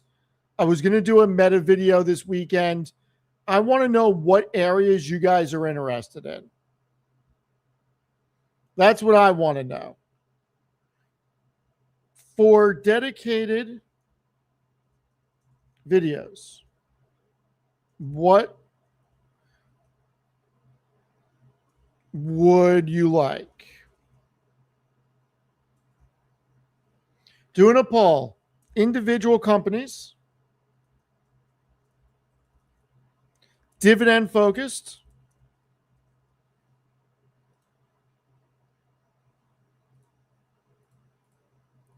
ETF focus. Educational / instructional. I can't spell. Spell check has made me stupid.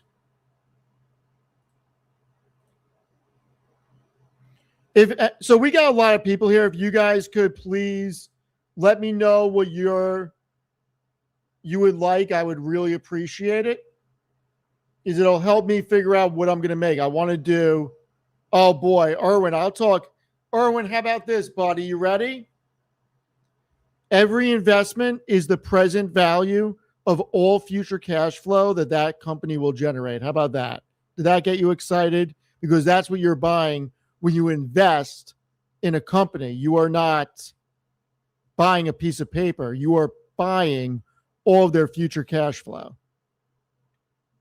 If I could put in all of the above, I would.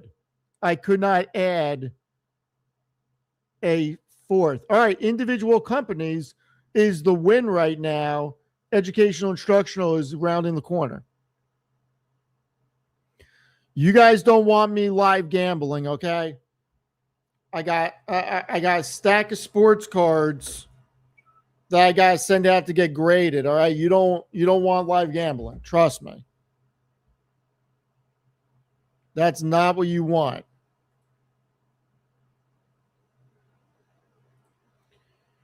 All right. Individual companies it is. So here's the other thing. Do you like the videos where I make the PowerPoints?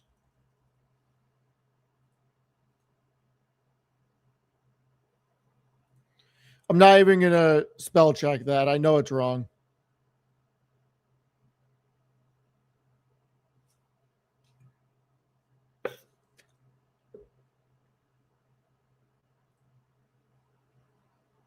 Yeah, I feel like the PowerPoints are nice to look at.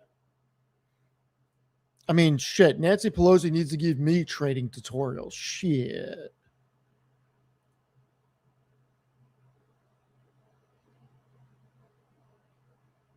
You know what? I have a few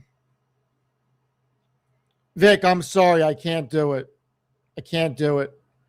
I don't it's not that I can't, I won't do it. I don't do small caps. Sorry.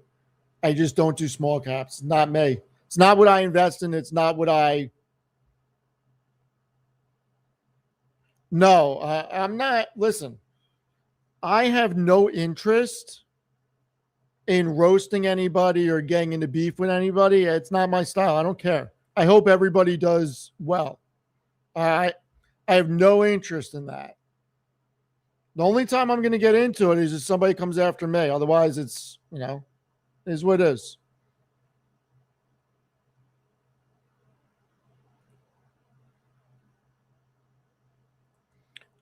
I am going to do a video on deep dives, absolutely. And yes, Beckett, it may have to be. It may have to be. I mean, look, the reality is PSA is closed for a long time, and I'm not looking to spend the extra money on it. That's unless it's something crazy like a Jordan rookie, no.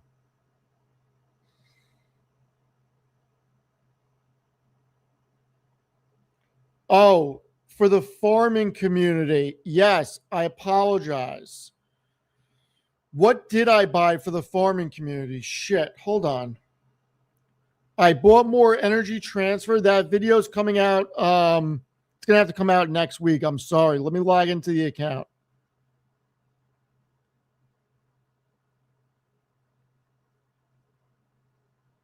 Boom, boom, boom. It was energy transfer and something else, but I don't remember what it is. Let me look at the transactions. Hold on.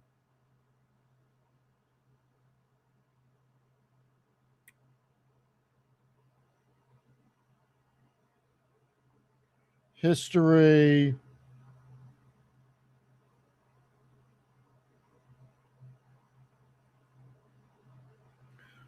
June 2nd. Where the hell? I guess I bought, okay. So here are the three companies I bought for the dividend farming series I owe everybody a video on. I bought another share of Salesforce. I bought 5 shares of Energy Transfer. And I bought 1 share of Keurig Dr. Pepper because it was a gift from somebody in the community. So I do owe you guys that video, and I will get it to you. I absolutely will get it to you. And it looks like we had some dividends land also. Listen, guys and gals, here we go. Not my style. Here's the cold hard truth. If you made money and you have to pay taxes, you did well in life. That's the cold hard truth. If you want to learn about the tax code, go read the tax code, talk to Grok, Gemini, ChatGPT, or Claude, or go pay a very pricey accountant. I'm not that guy. Sorry. I'm not that guy.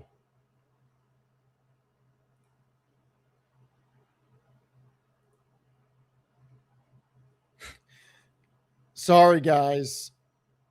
But listen, I hear you.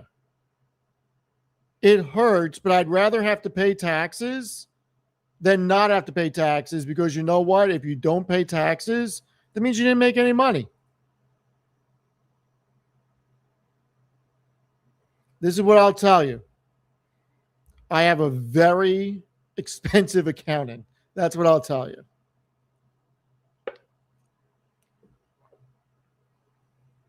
And what I bought this week, I am now in Broadcom. I am out of Micron. I bought more QXO. I bought something else. Oh, I rolled the Reddit covered calls to next week I rolled them out and up and got paid to do it. Okay. Got paid to do it. How often do I speak to who? My accountant?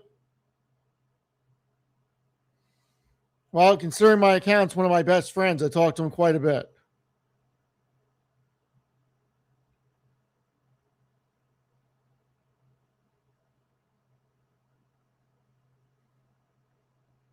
Do I do iced coffee? Yes, I do. I do iced coffee, absolutely.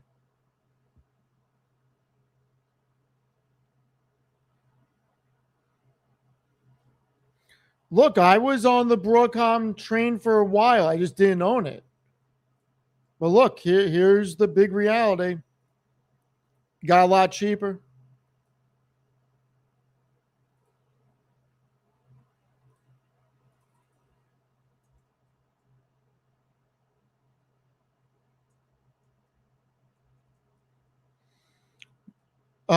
Shit. Come on. I did the wrong one. I apologize.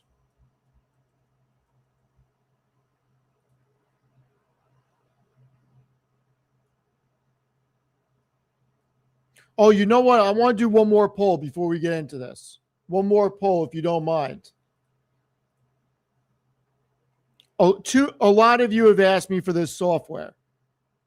I'm not putting it out because I'm not paying for a commercial license. Okay. I don't know how much.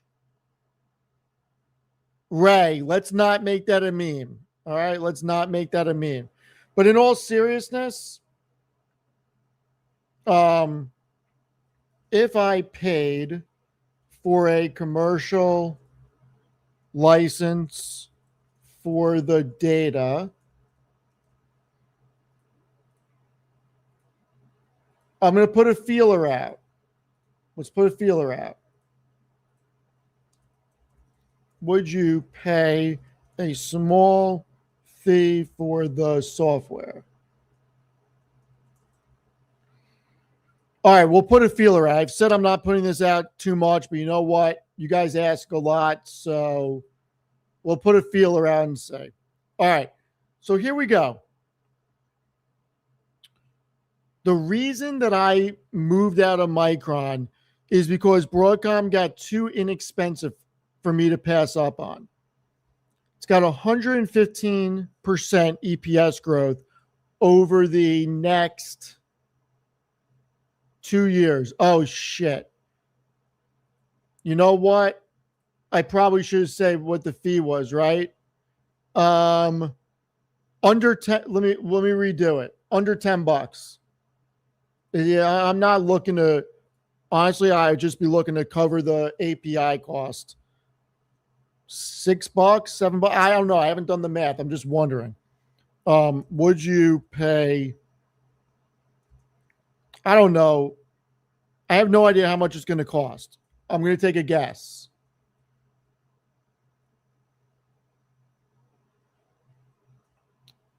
I don't know. $10.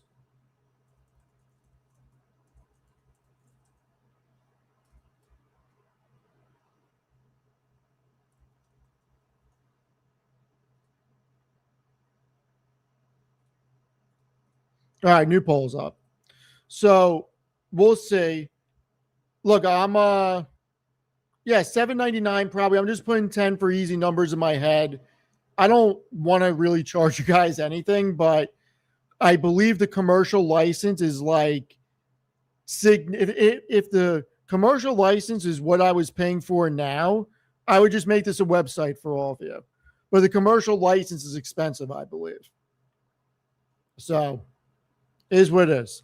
But Broadcom is trading at 15.6 times 2028 earnings. That is inexpensive, in my opinion, for a company that has 115% EPS growth over the next 2 years. I would be buying more NVIDIA, but I own a lot of it. Yeah, $7.99 is more. I just put $10 just because it's an easy number for me to do math on in my head. Okay. So, but yes, if I could charge nothing, I would. Like if I could charge nothing, I would. And look, let's look at the visualizer.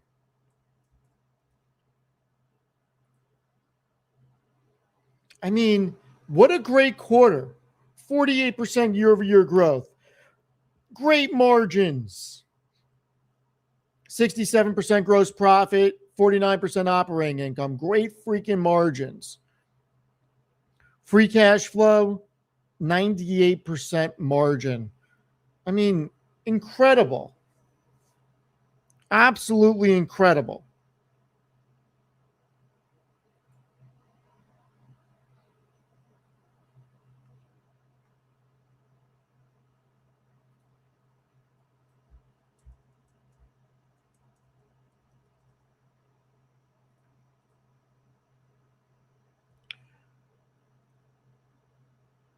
A PEG ratio of 0.3. Jesus Christ. Tanner would love that. Tanner would absolutely love that. Look, even though NVIDIA's got better margins, I mean, Broadcom's margins don't suck. And when I look at it compared to AMD, it's like, a lot more profitability. Let's take NVIDIA out.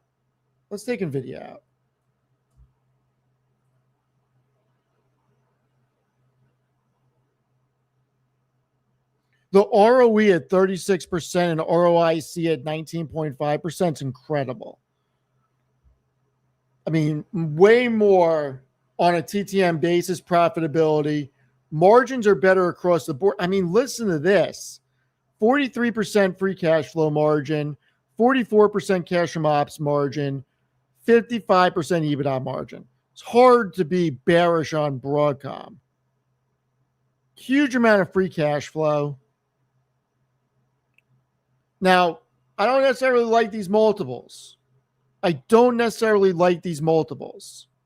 But for the amount of growth they have, now let's look at the forward earnings again with just these two.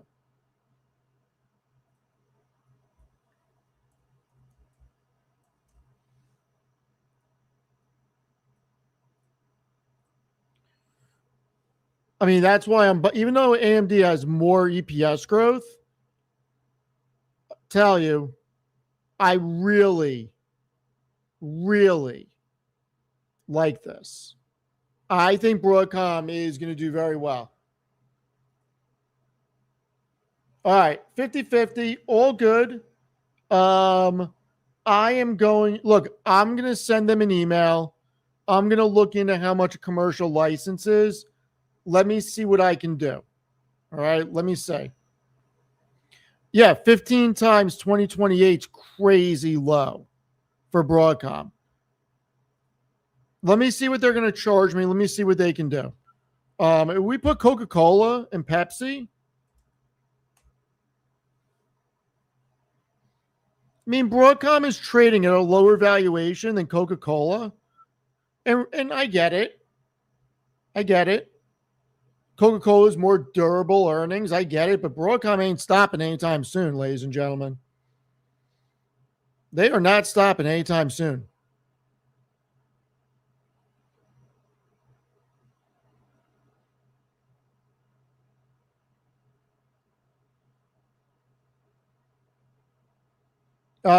Rish Patel, I'm going to look into it. I'm going to figure it out.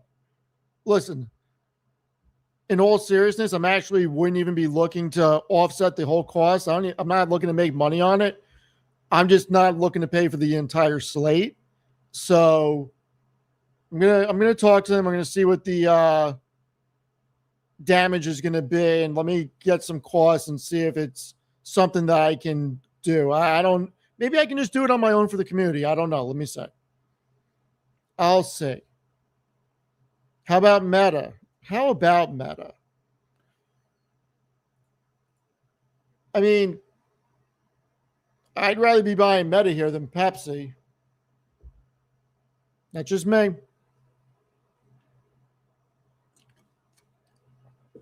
I wonder if Captain Sleepy Time went to sleep.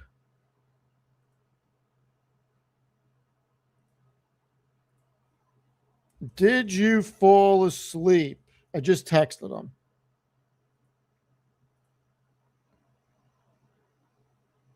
Maybe Matt Money could sponsor me.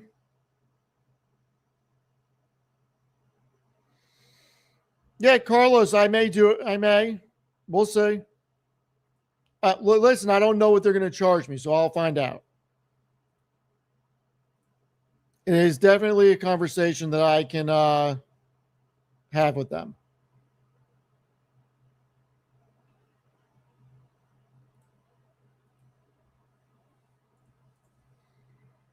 I think that I'll tell you what, I think that this Tanner's having dinner. Okay. No, Lena, I did not buy the dip on now. I did not. I'm actually waiting for Monday just to see if I think we're going to get a tweet from the big guy. We already know that he said that stocks should be going up, not down on that jobs report. So we'll see.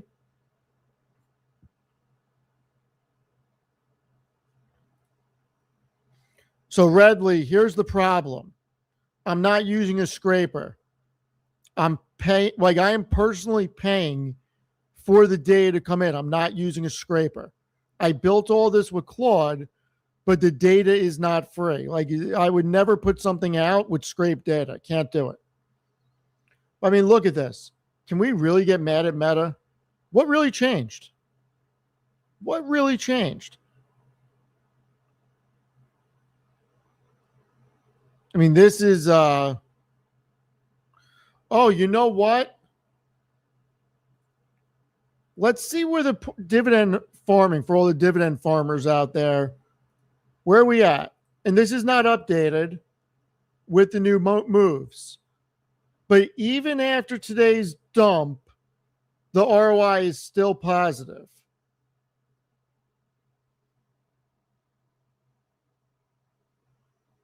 That was the heat map heading into today.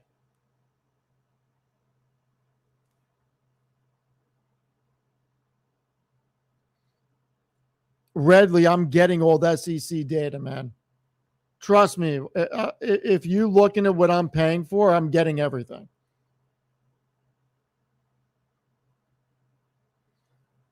All right. Well, this will be updated for next week's video, and I'm excited to see where this goes from here.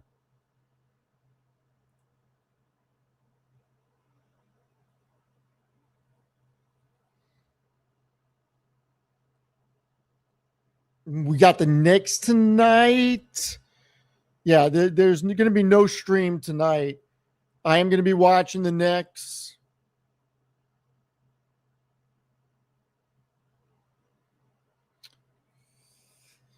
Celery, I mean, we did build a Temu terminal. And I got the Temu terminal going for Bloomberg.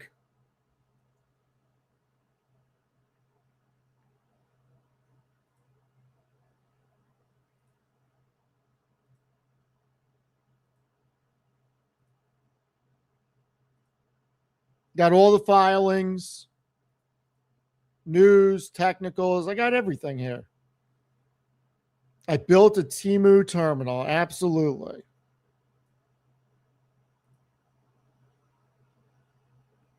What are the moves next week? I don't know. We got to see. Look, I want to see what happens on Monday. Look, I like tech. You guys know that. Amazon Meta, I'm not taking big swings. I think that they're going to do really well. Why do you guys keep talking about this company Keel? What the hell is Keel? Keel Infrastructure. All right, it's not a small company, 3.7 billion. How much revenue do they do? 218 million of revenue.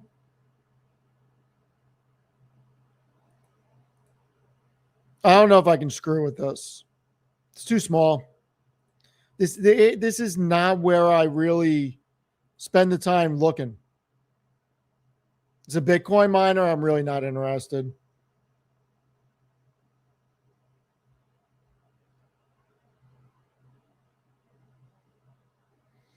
Striper Kid, we're crying about the market going down. But you know what? We're not crying about Marvell. Marvell got into the S&P.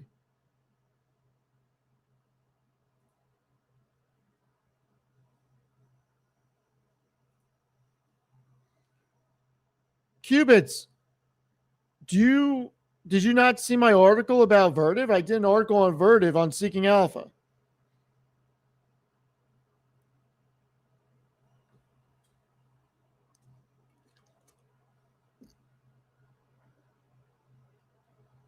Qualcomm is interesting. If Qualcomm falls a little bit, yeah, I think it's interesting.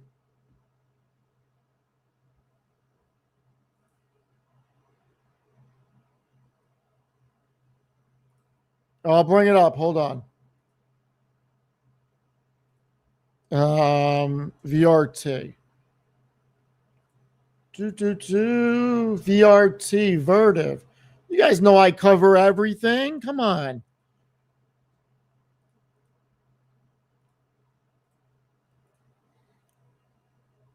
I started covering Vertiv on January 2nd, and it's up 71%.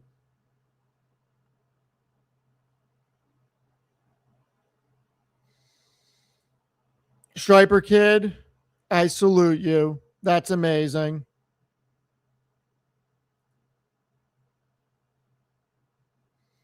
So yeah, you can go read the article on Vertiv on Seeking Alpha, and I'm very bullish on it.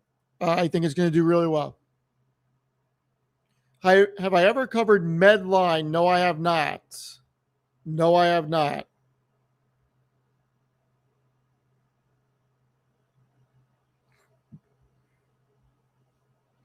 HYLN, no.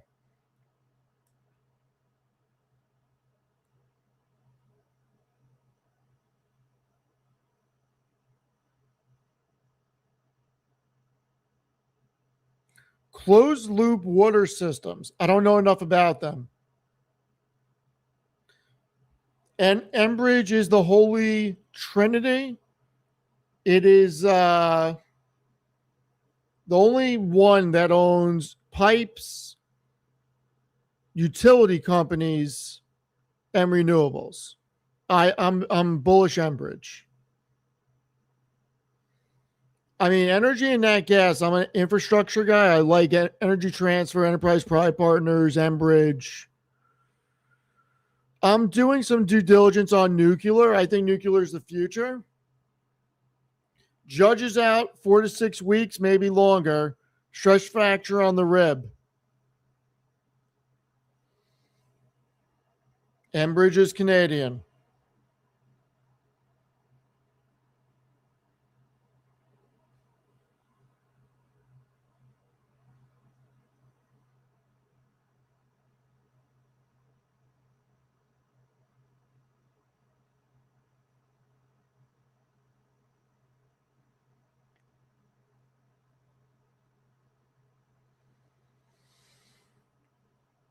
So SMR is interesting. They're the only one to my knowledge that has that accreditation. They have a deal with Entra One. I gotta look more into it. But I may take a flyer on something in the space, but I'm kind of looking at the ETF. We'll see.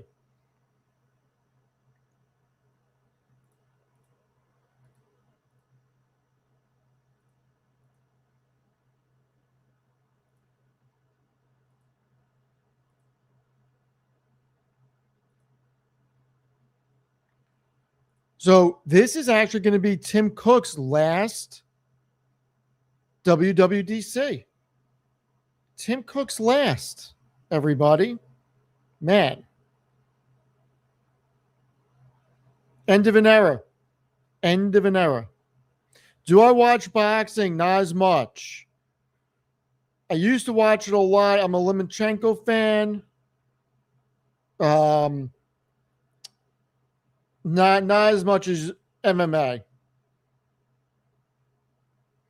What do you mean Tanner's live? He said he was coming on. What are you talking about?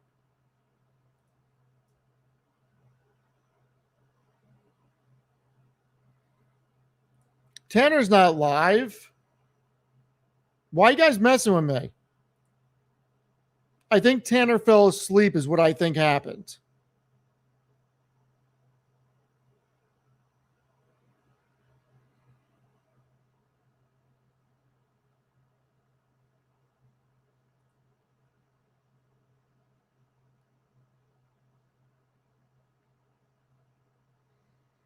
I did not watch Ackman on the All In, but I'm bullish Mag 7 also, everybody. Like, I'm super bullish.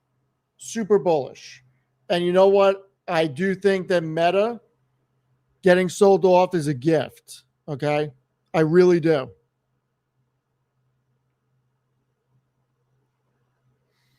What's my DCA into Broadcom? If it goes to 350, I buy more. And if it goes to 250, I buy more. I have no idea what it's going to do. I just know that it is going to, that I want it long term at this point at these prices. And that's the play for me. I'm not buying Bitcoin. That's not happening. I have no use for it.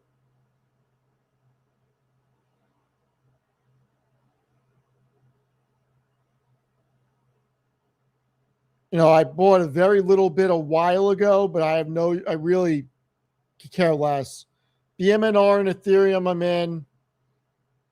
I think stablecoins are legit. We'll see what happens. I think stablecoins are legit.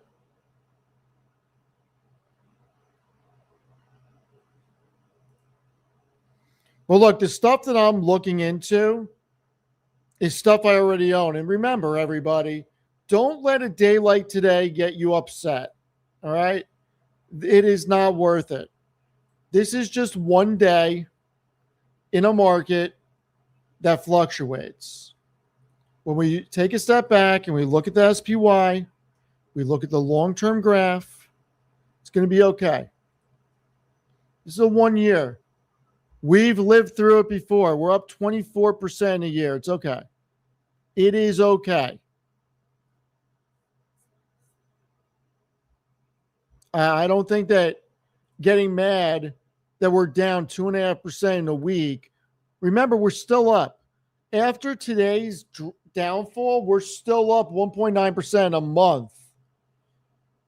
1.9% a month. That's not bad. That's fine. This is fine.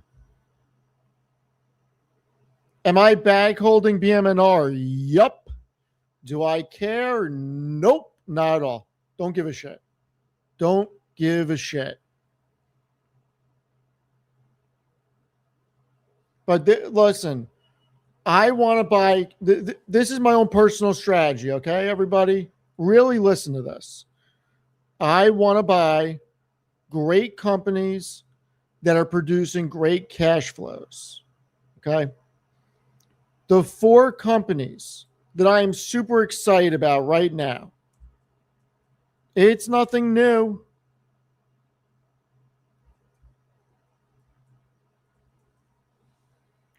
It's nothing new. But you know what?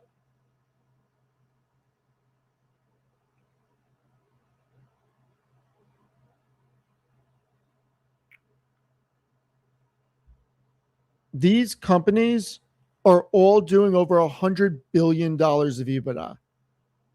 Over $100 billion of EBITDA. You know what else they're doing? They're all doing over $100 billion in cash from operations. So I want to buy companies that produce huge amounts of cash flow. Because when I buy a company, I am paying for all that future cash flow.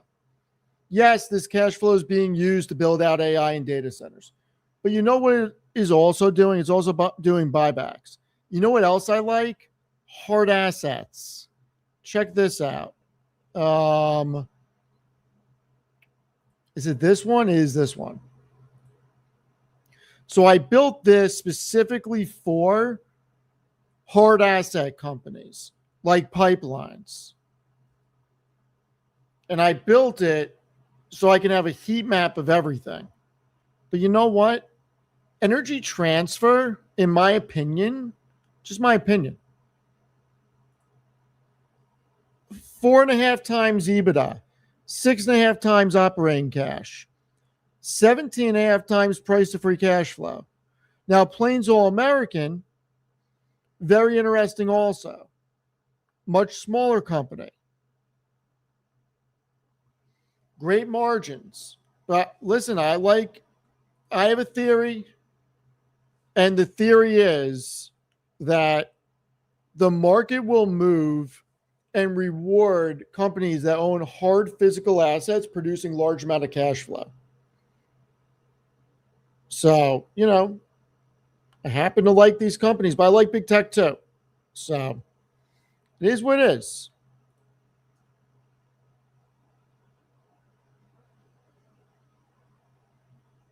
It is what it is. But I don't think there's anything to worry about.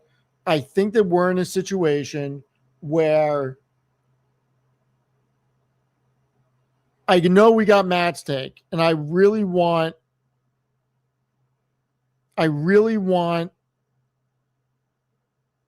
Tanner to come on so I can get his take. But he's not even seeing this, so I think he fell asleep. I think that this was a lot of profit taking for SpaceX. I think algos got involved. I think that stop losses got involved. I think people got margin calls. This isn't something that I would worry about by any means. I would not worry about this. Let's see what Tom Lee had to say. So I have not seen this yet. News, certainly in light of the Alphabet news earlier this week. Is this a good sign or a worrisome one? Scott, I think Meta's move isn't surprising because Google had a lot of success raising $45 billion in a very short underwriting period. And I think it's a reminder that these AI companies are building basically, huge real estate infrastructures that aren't fully funded today. And that's why not only will SpaceX need to raise more money beyond its IPO, and OpenAI and Anthropic, and of course Meta and Google, but I do think they're showing a lot of promise in their investment today because there's been significant breakthroughs. So I think investors are going to give them grace, but you're right. I think Stephanie's right. This is not Meta's sort of financial profile is changing. It's changing from a free cash harvesting from their prior businesses to one where they're building land that could end up being beachfront property. What's this sell-off about today, Tom? Is it did Broadcom spook the market? Did they start this? Is it positioning ahead of SpaceX and the biggest IPO we've ever seen? Is it something else? What do you think? Scott, I think a lot of this I mean, for instance, memory stocks are down, but they're back to where they were 8 days ago. I think the market did have a parabolic lift in the last month. And now I think there's some sobering taking place because expectations are higher. But I also think that SpaceX, $75 billion is a lot to ask the public to fund. So I think it is a big lift in terms of how you're going to fund that purchase. And so I think now when the stocks wobbled a little bit, I think people are raising cash.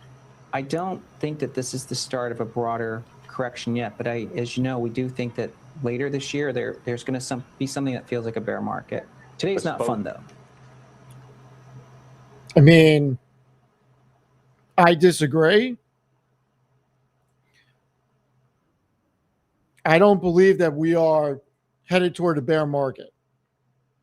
Not unless one of two things happens. Not unless we get unemployment going up. I mean, that's really the big thing. If unemployment goes up, I see us going into a bear market. But without that happening, it's going to be very hard. Unemployment is going to be the lifeblood. It's going to be the lifeblood.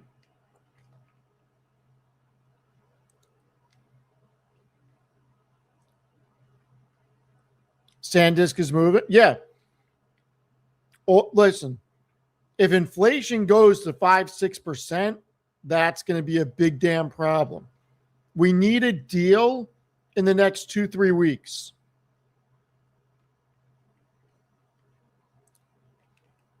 Well, I think we can get rate cuts without unemployment going up. I mean, I'm in the camp that interest rates are too high. The carrying cost on debt is too high. A lot of people have mortgages that are very low because of where rates were previously. And you're not going to get the housing market on lock with rates where they are. Also, carrying costs on debt is bullshit. It is so expensive. So expensive.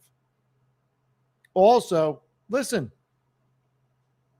I am a number one fundamentalist of the job market. I don't care about inflation the way I do about American jobs. I would rather the Fed not tinker with rates, and I would rather them focus on jobs and keep rates at 2.5%. And if inflation goes back and forth from 2.5% to 3%, so be it. But the reality is that making sure small and medium-sized businesses and large businesses can tap the equity markets and tap the debt markets to expand. That's the most important thing. We want to make sure there's a robust job market out there, because without that, we will enter a recession. Yeah, the deal keeps getting pushed out. We need a deal.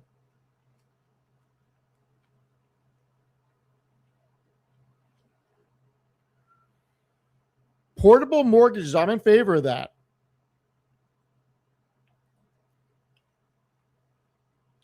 I'm definitely in favor of that. I am not in favor of 50-year mortgages.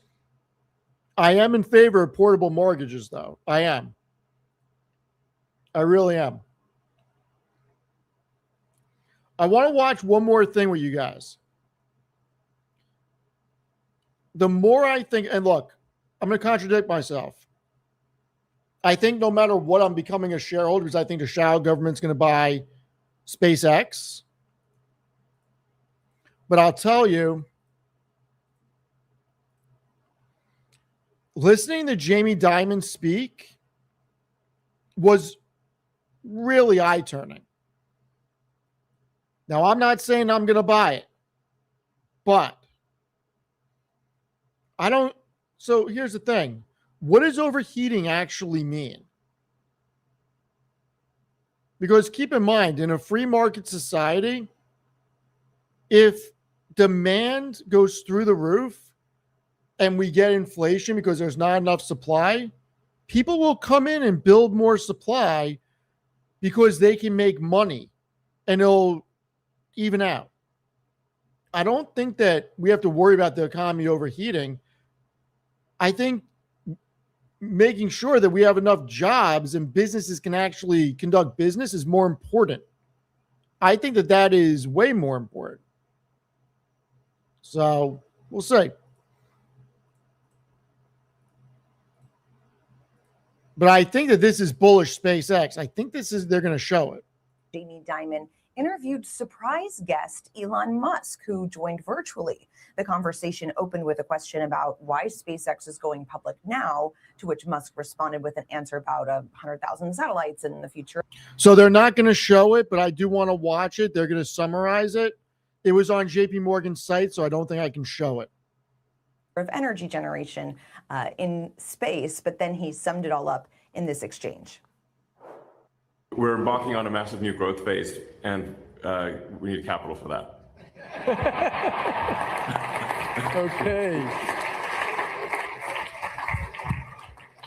Okay, number two. Another thing is the revenue. Like, I also feel pretty good about like the revenue projections.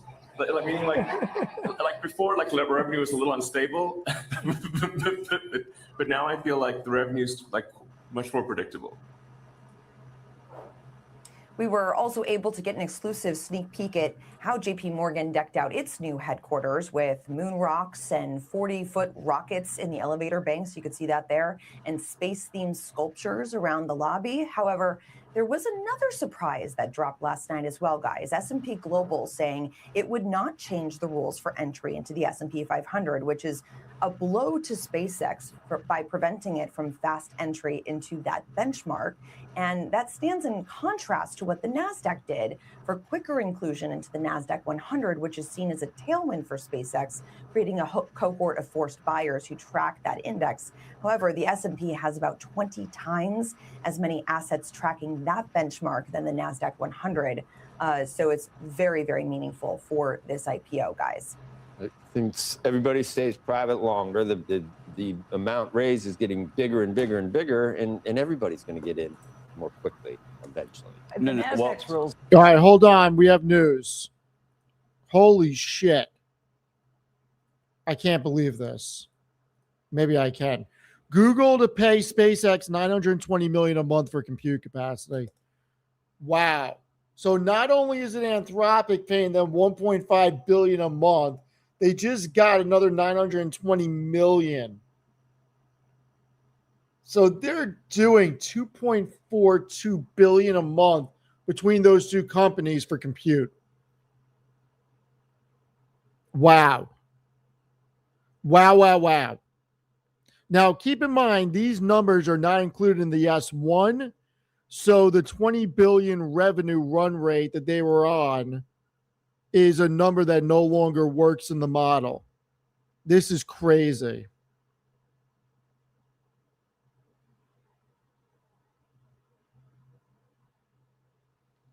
Is this not news? I mean, I didn't know about it. It just came out 30 minutes ago. Google has agreed to pay from October 26 to June 2029. Whoa, almost 3 years. SpaceX filing submitted to the SEC on Friday. This is new news, everybody. I didn't see it. So it's new news to me. I didn't see it. That may change things. Were for 3 months. You had to be there for 3 months before they made an exception for SpaceX. I think the S&P 500 Global is tougher, right, Leslie? You have to be there for at least a year, and you have to meet revenue and potentially even earnings numbers as well. But I think there's a larger issue. Yeah, no, that's exactly right. The larger issue I was going to say that we should be talking about is NASDAQ has a financial incentive to put it in the index so that they can get the IPO. Right. The question is who is the S&P does not. Right. So you have the people who do not have the incentive are not doing it. The people who do have the incentive are doing it. Who are they serving? You think it's a real advantage for it's an absolute advantage to put it in that quickly. Yes. 100%. It is not just an advantage. It is not forgetting the deal, but it's an advantage to get to the deal because the New York Stock Exchange was not willing to do it because people need to buy it. But by the way, this is this is an empirical experiment. You can see New York Stock Exchange wasn't willing to do it. NASDAQ was willing to do it. Okay, so who won? NASDAQ. We'll see what the price is. But you're asking like what the incentive. You have to always look behind the curtain and figure out what's happening You here. don't immediately need to think it's conspiracy. No, I would say conspiracy. It's out in the public. It's you can see it in front of you. Leslie, what were you going to add? I'm a homer. I like the NAD. I'm glad. I was just going to say that the deal is really constructed in many ways for index inclusion. For example, to Andrew's point, it creates this market of forced buyers very quickly after it goes public, which is a bullish case to actually buy into the IPO. And then they have this lockup structure to increase the float a bit quicker to make sure that it's a bigger weighting into the NASDAQ 100 index as well, which was part of their rule change. So the entire structure of the deal is kind of made could a retail broker, could I call with this up, in mind Leslie? because it is seen as such a big tailwind. And then the other thing that I'd point out too is that if you do have SpaceX in the NASDAQ 100 but not in the S&P 500, you could start to see a bit of kind of performance diversion between those two if it comprises, as it becomes a bigger and bigger part of the NASDAQ 100 but not in the S&P 500. Could I buy 100 shares as a retail? You can try. You can. There's no. Supposedly it's easier, but I know he's giving more to. I can't imagine you could buy, what's it, 135? I can't imagine. Look, there's places that like the Fidelity, average person could buy. Fidelity and Charles Schwab and Robinhood are all going to have some, but that's what I mean. There's just no way though. It's going to be the same. But then the other piece of this is you have only a 4% float. Think about that. Right. One of the reasons you would only have a 4% float is to buoy the stock. I mean, there's all sorts of things happening in terms of how this whole thing is constructed on a relative basis to the full size of the company that are built around this. By the way, I could argue to you the idea that they are going to allow more retail investors into this.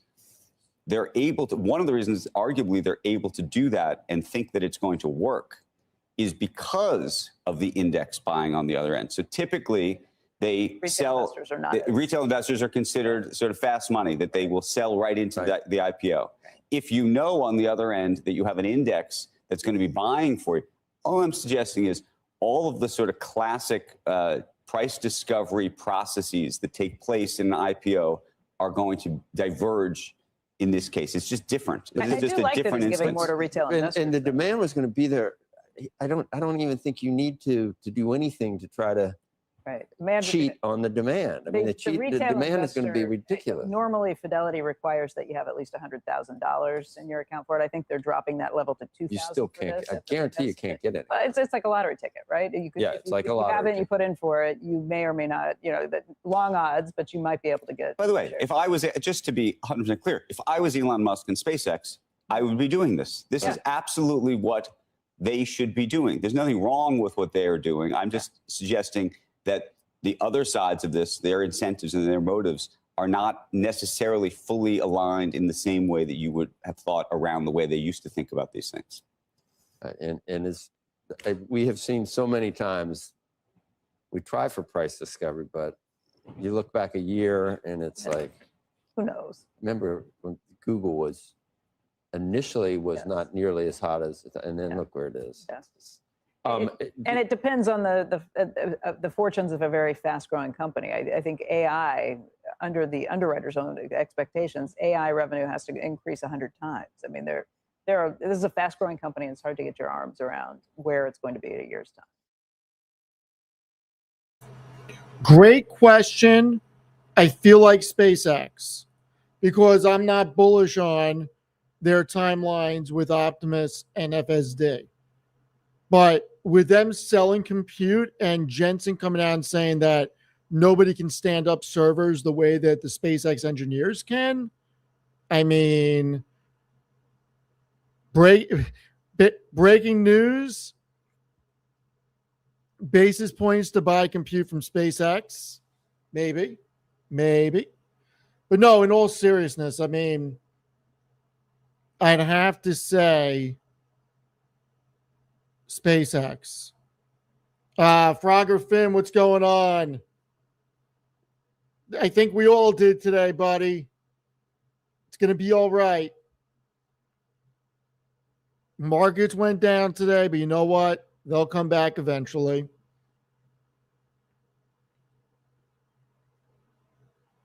I really don't want to get involved in the SpaceX IPO, but you know what? Let's see how much it runs up. If for some reason it stays at 135, I may have to look at this as, listen, you take 14 grand and you try to buy 100 shares and you say, you know what, whatever happens, happens. Kind of like going to the casino, knowing the valuation's BS. I don't know. I'm conflicted. I hate the valuation, but you know what? The fact that Google's going to buy compute, the fact that Anthropic's buying compute, I don't know. It seems like nobody's bothered. Seems like everybody, Frogger Finn, that's not good. I mean, the fact that everybody is kind of brushing this off and JP Morgan comes out and quadruples their price target for Tesla. I mean, I don't know. I don't tell you guys. Yeah, Musk or bust. I don't know. You guys know I hate the valuation. I'd rather be buying Amazon, Meta, those types of companies. We may have to take a flyer. I'm going to really think about it. But no, I really don't want to, but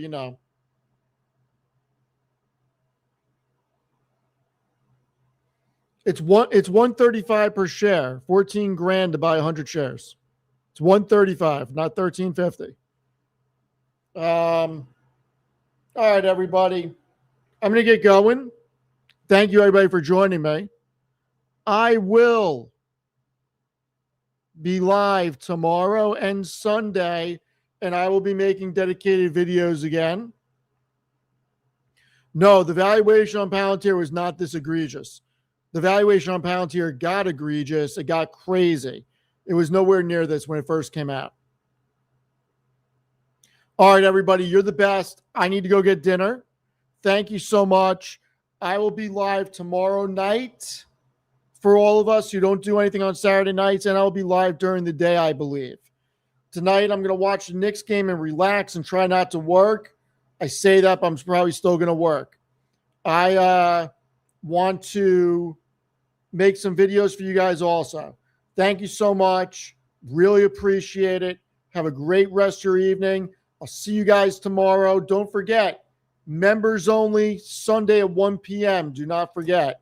Thank you, everybody. You guys are the best. Without you, I wouldn't be doing this. I'm truly grateful for all you sticking with me and supporting me. Thank you very much. And if you guys put a list together in the comments section of what companies you want me to break down, I'll try to knock through the list. Maybe I'll put a Google sheet together and we'll figure it out that way. Thank you, everyone. Have a great evening.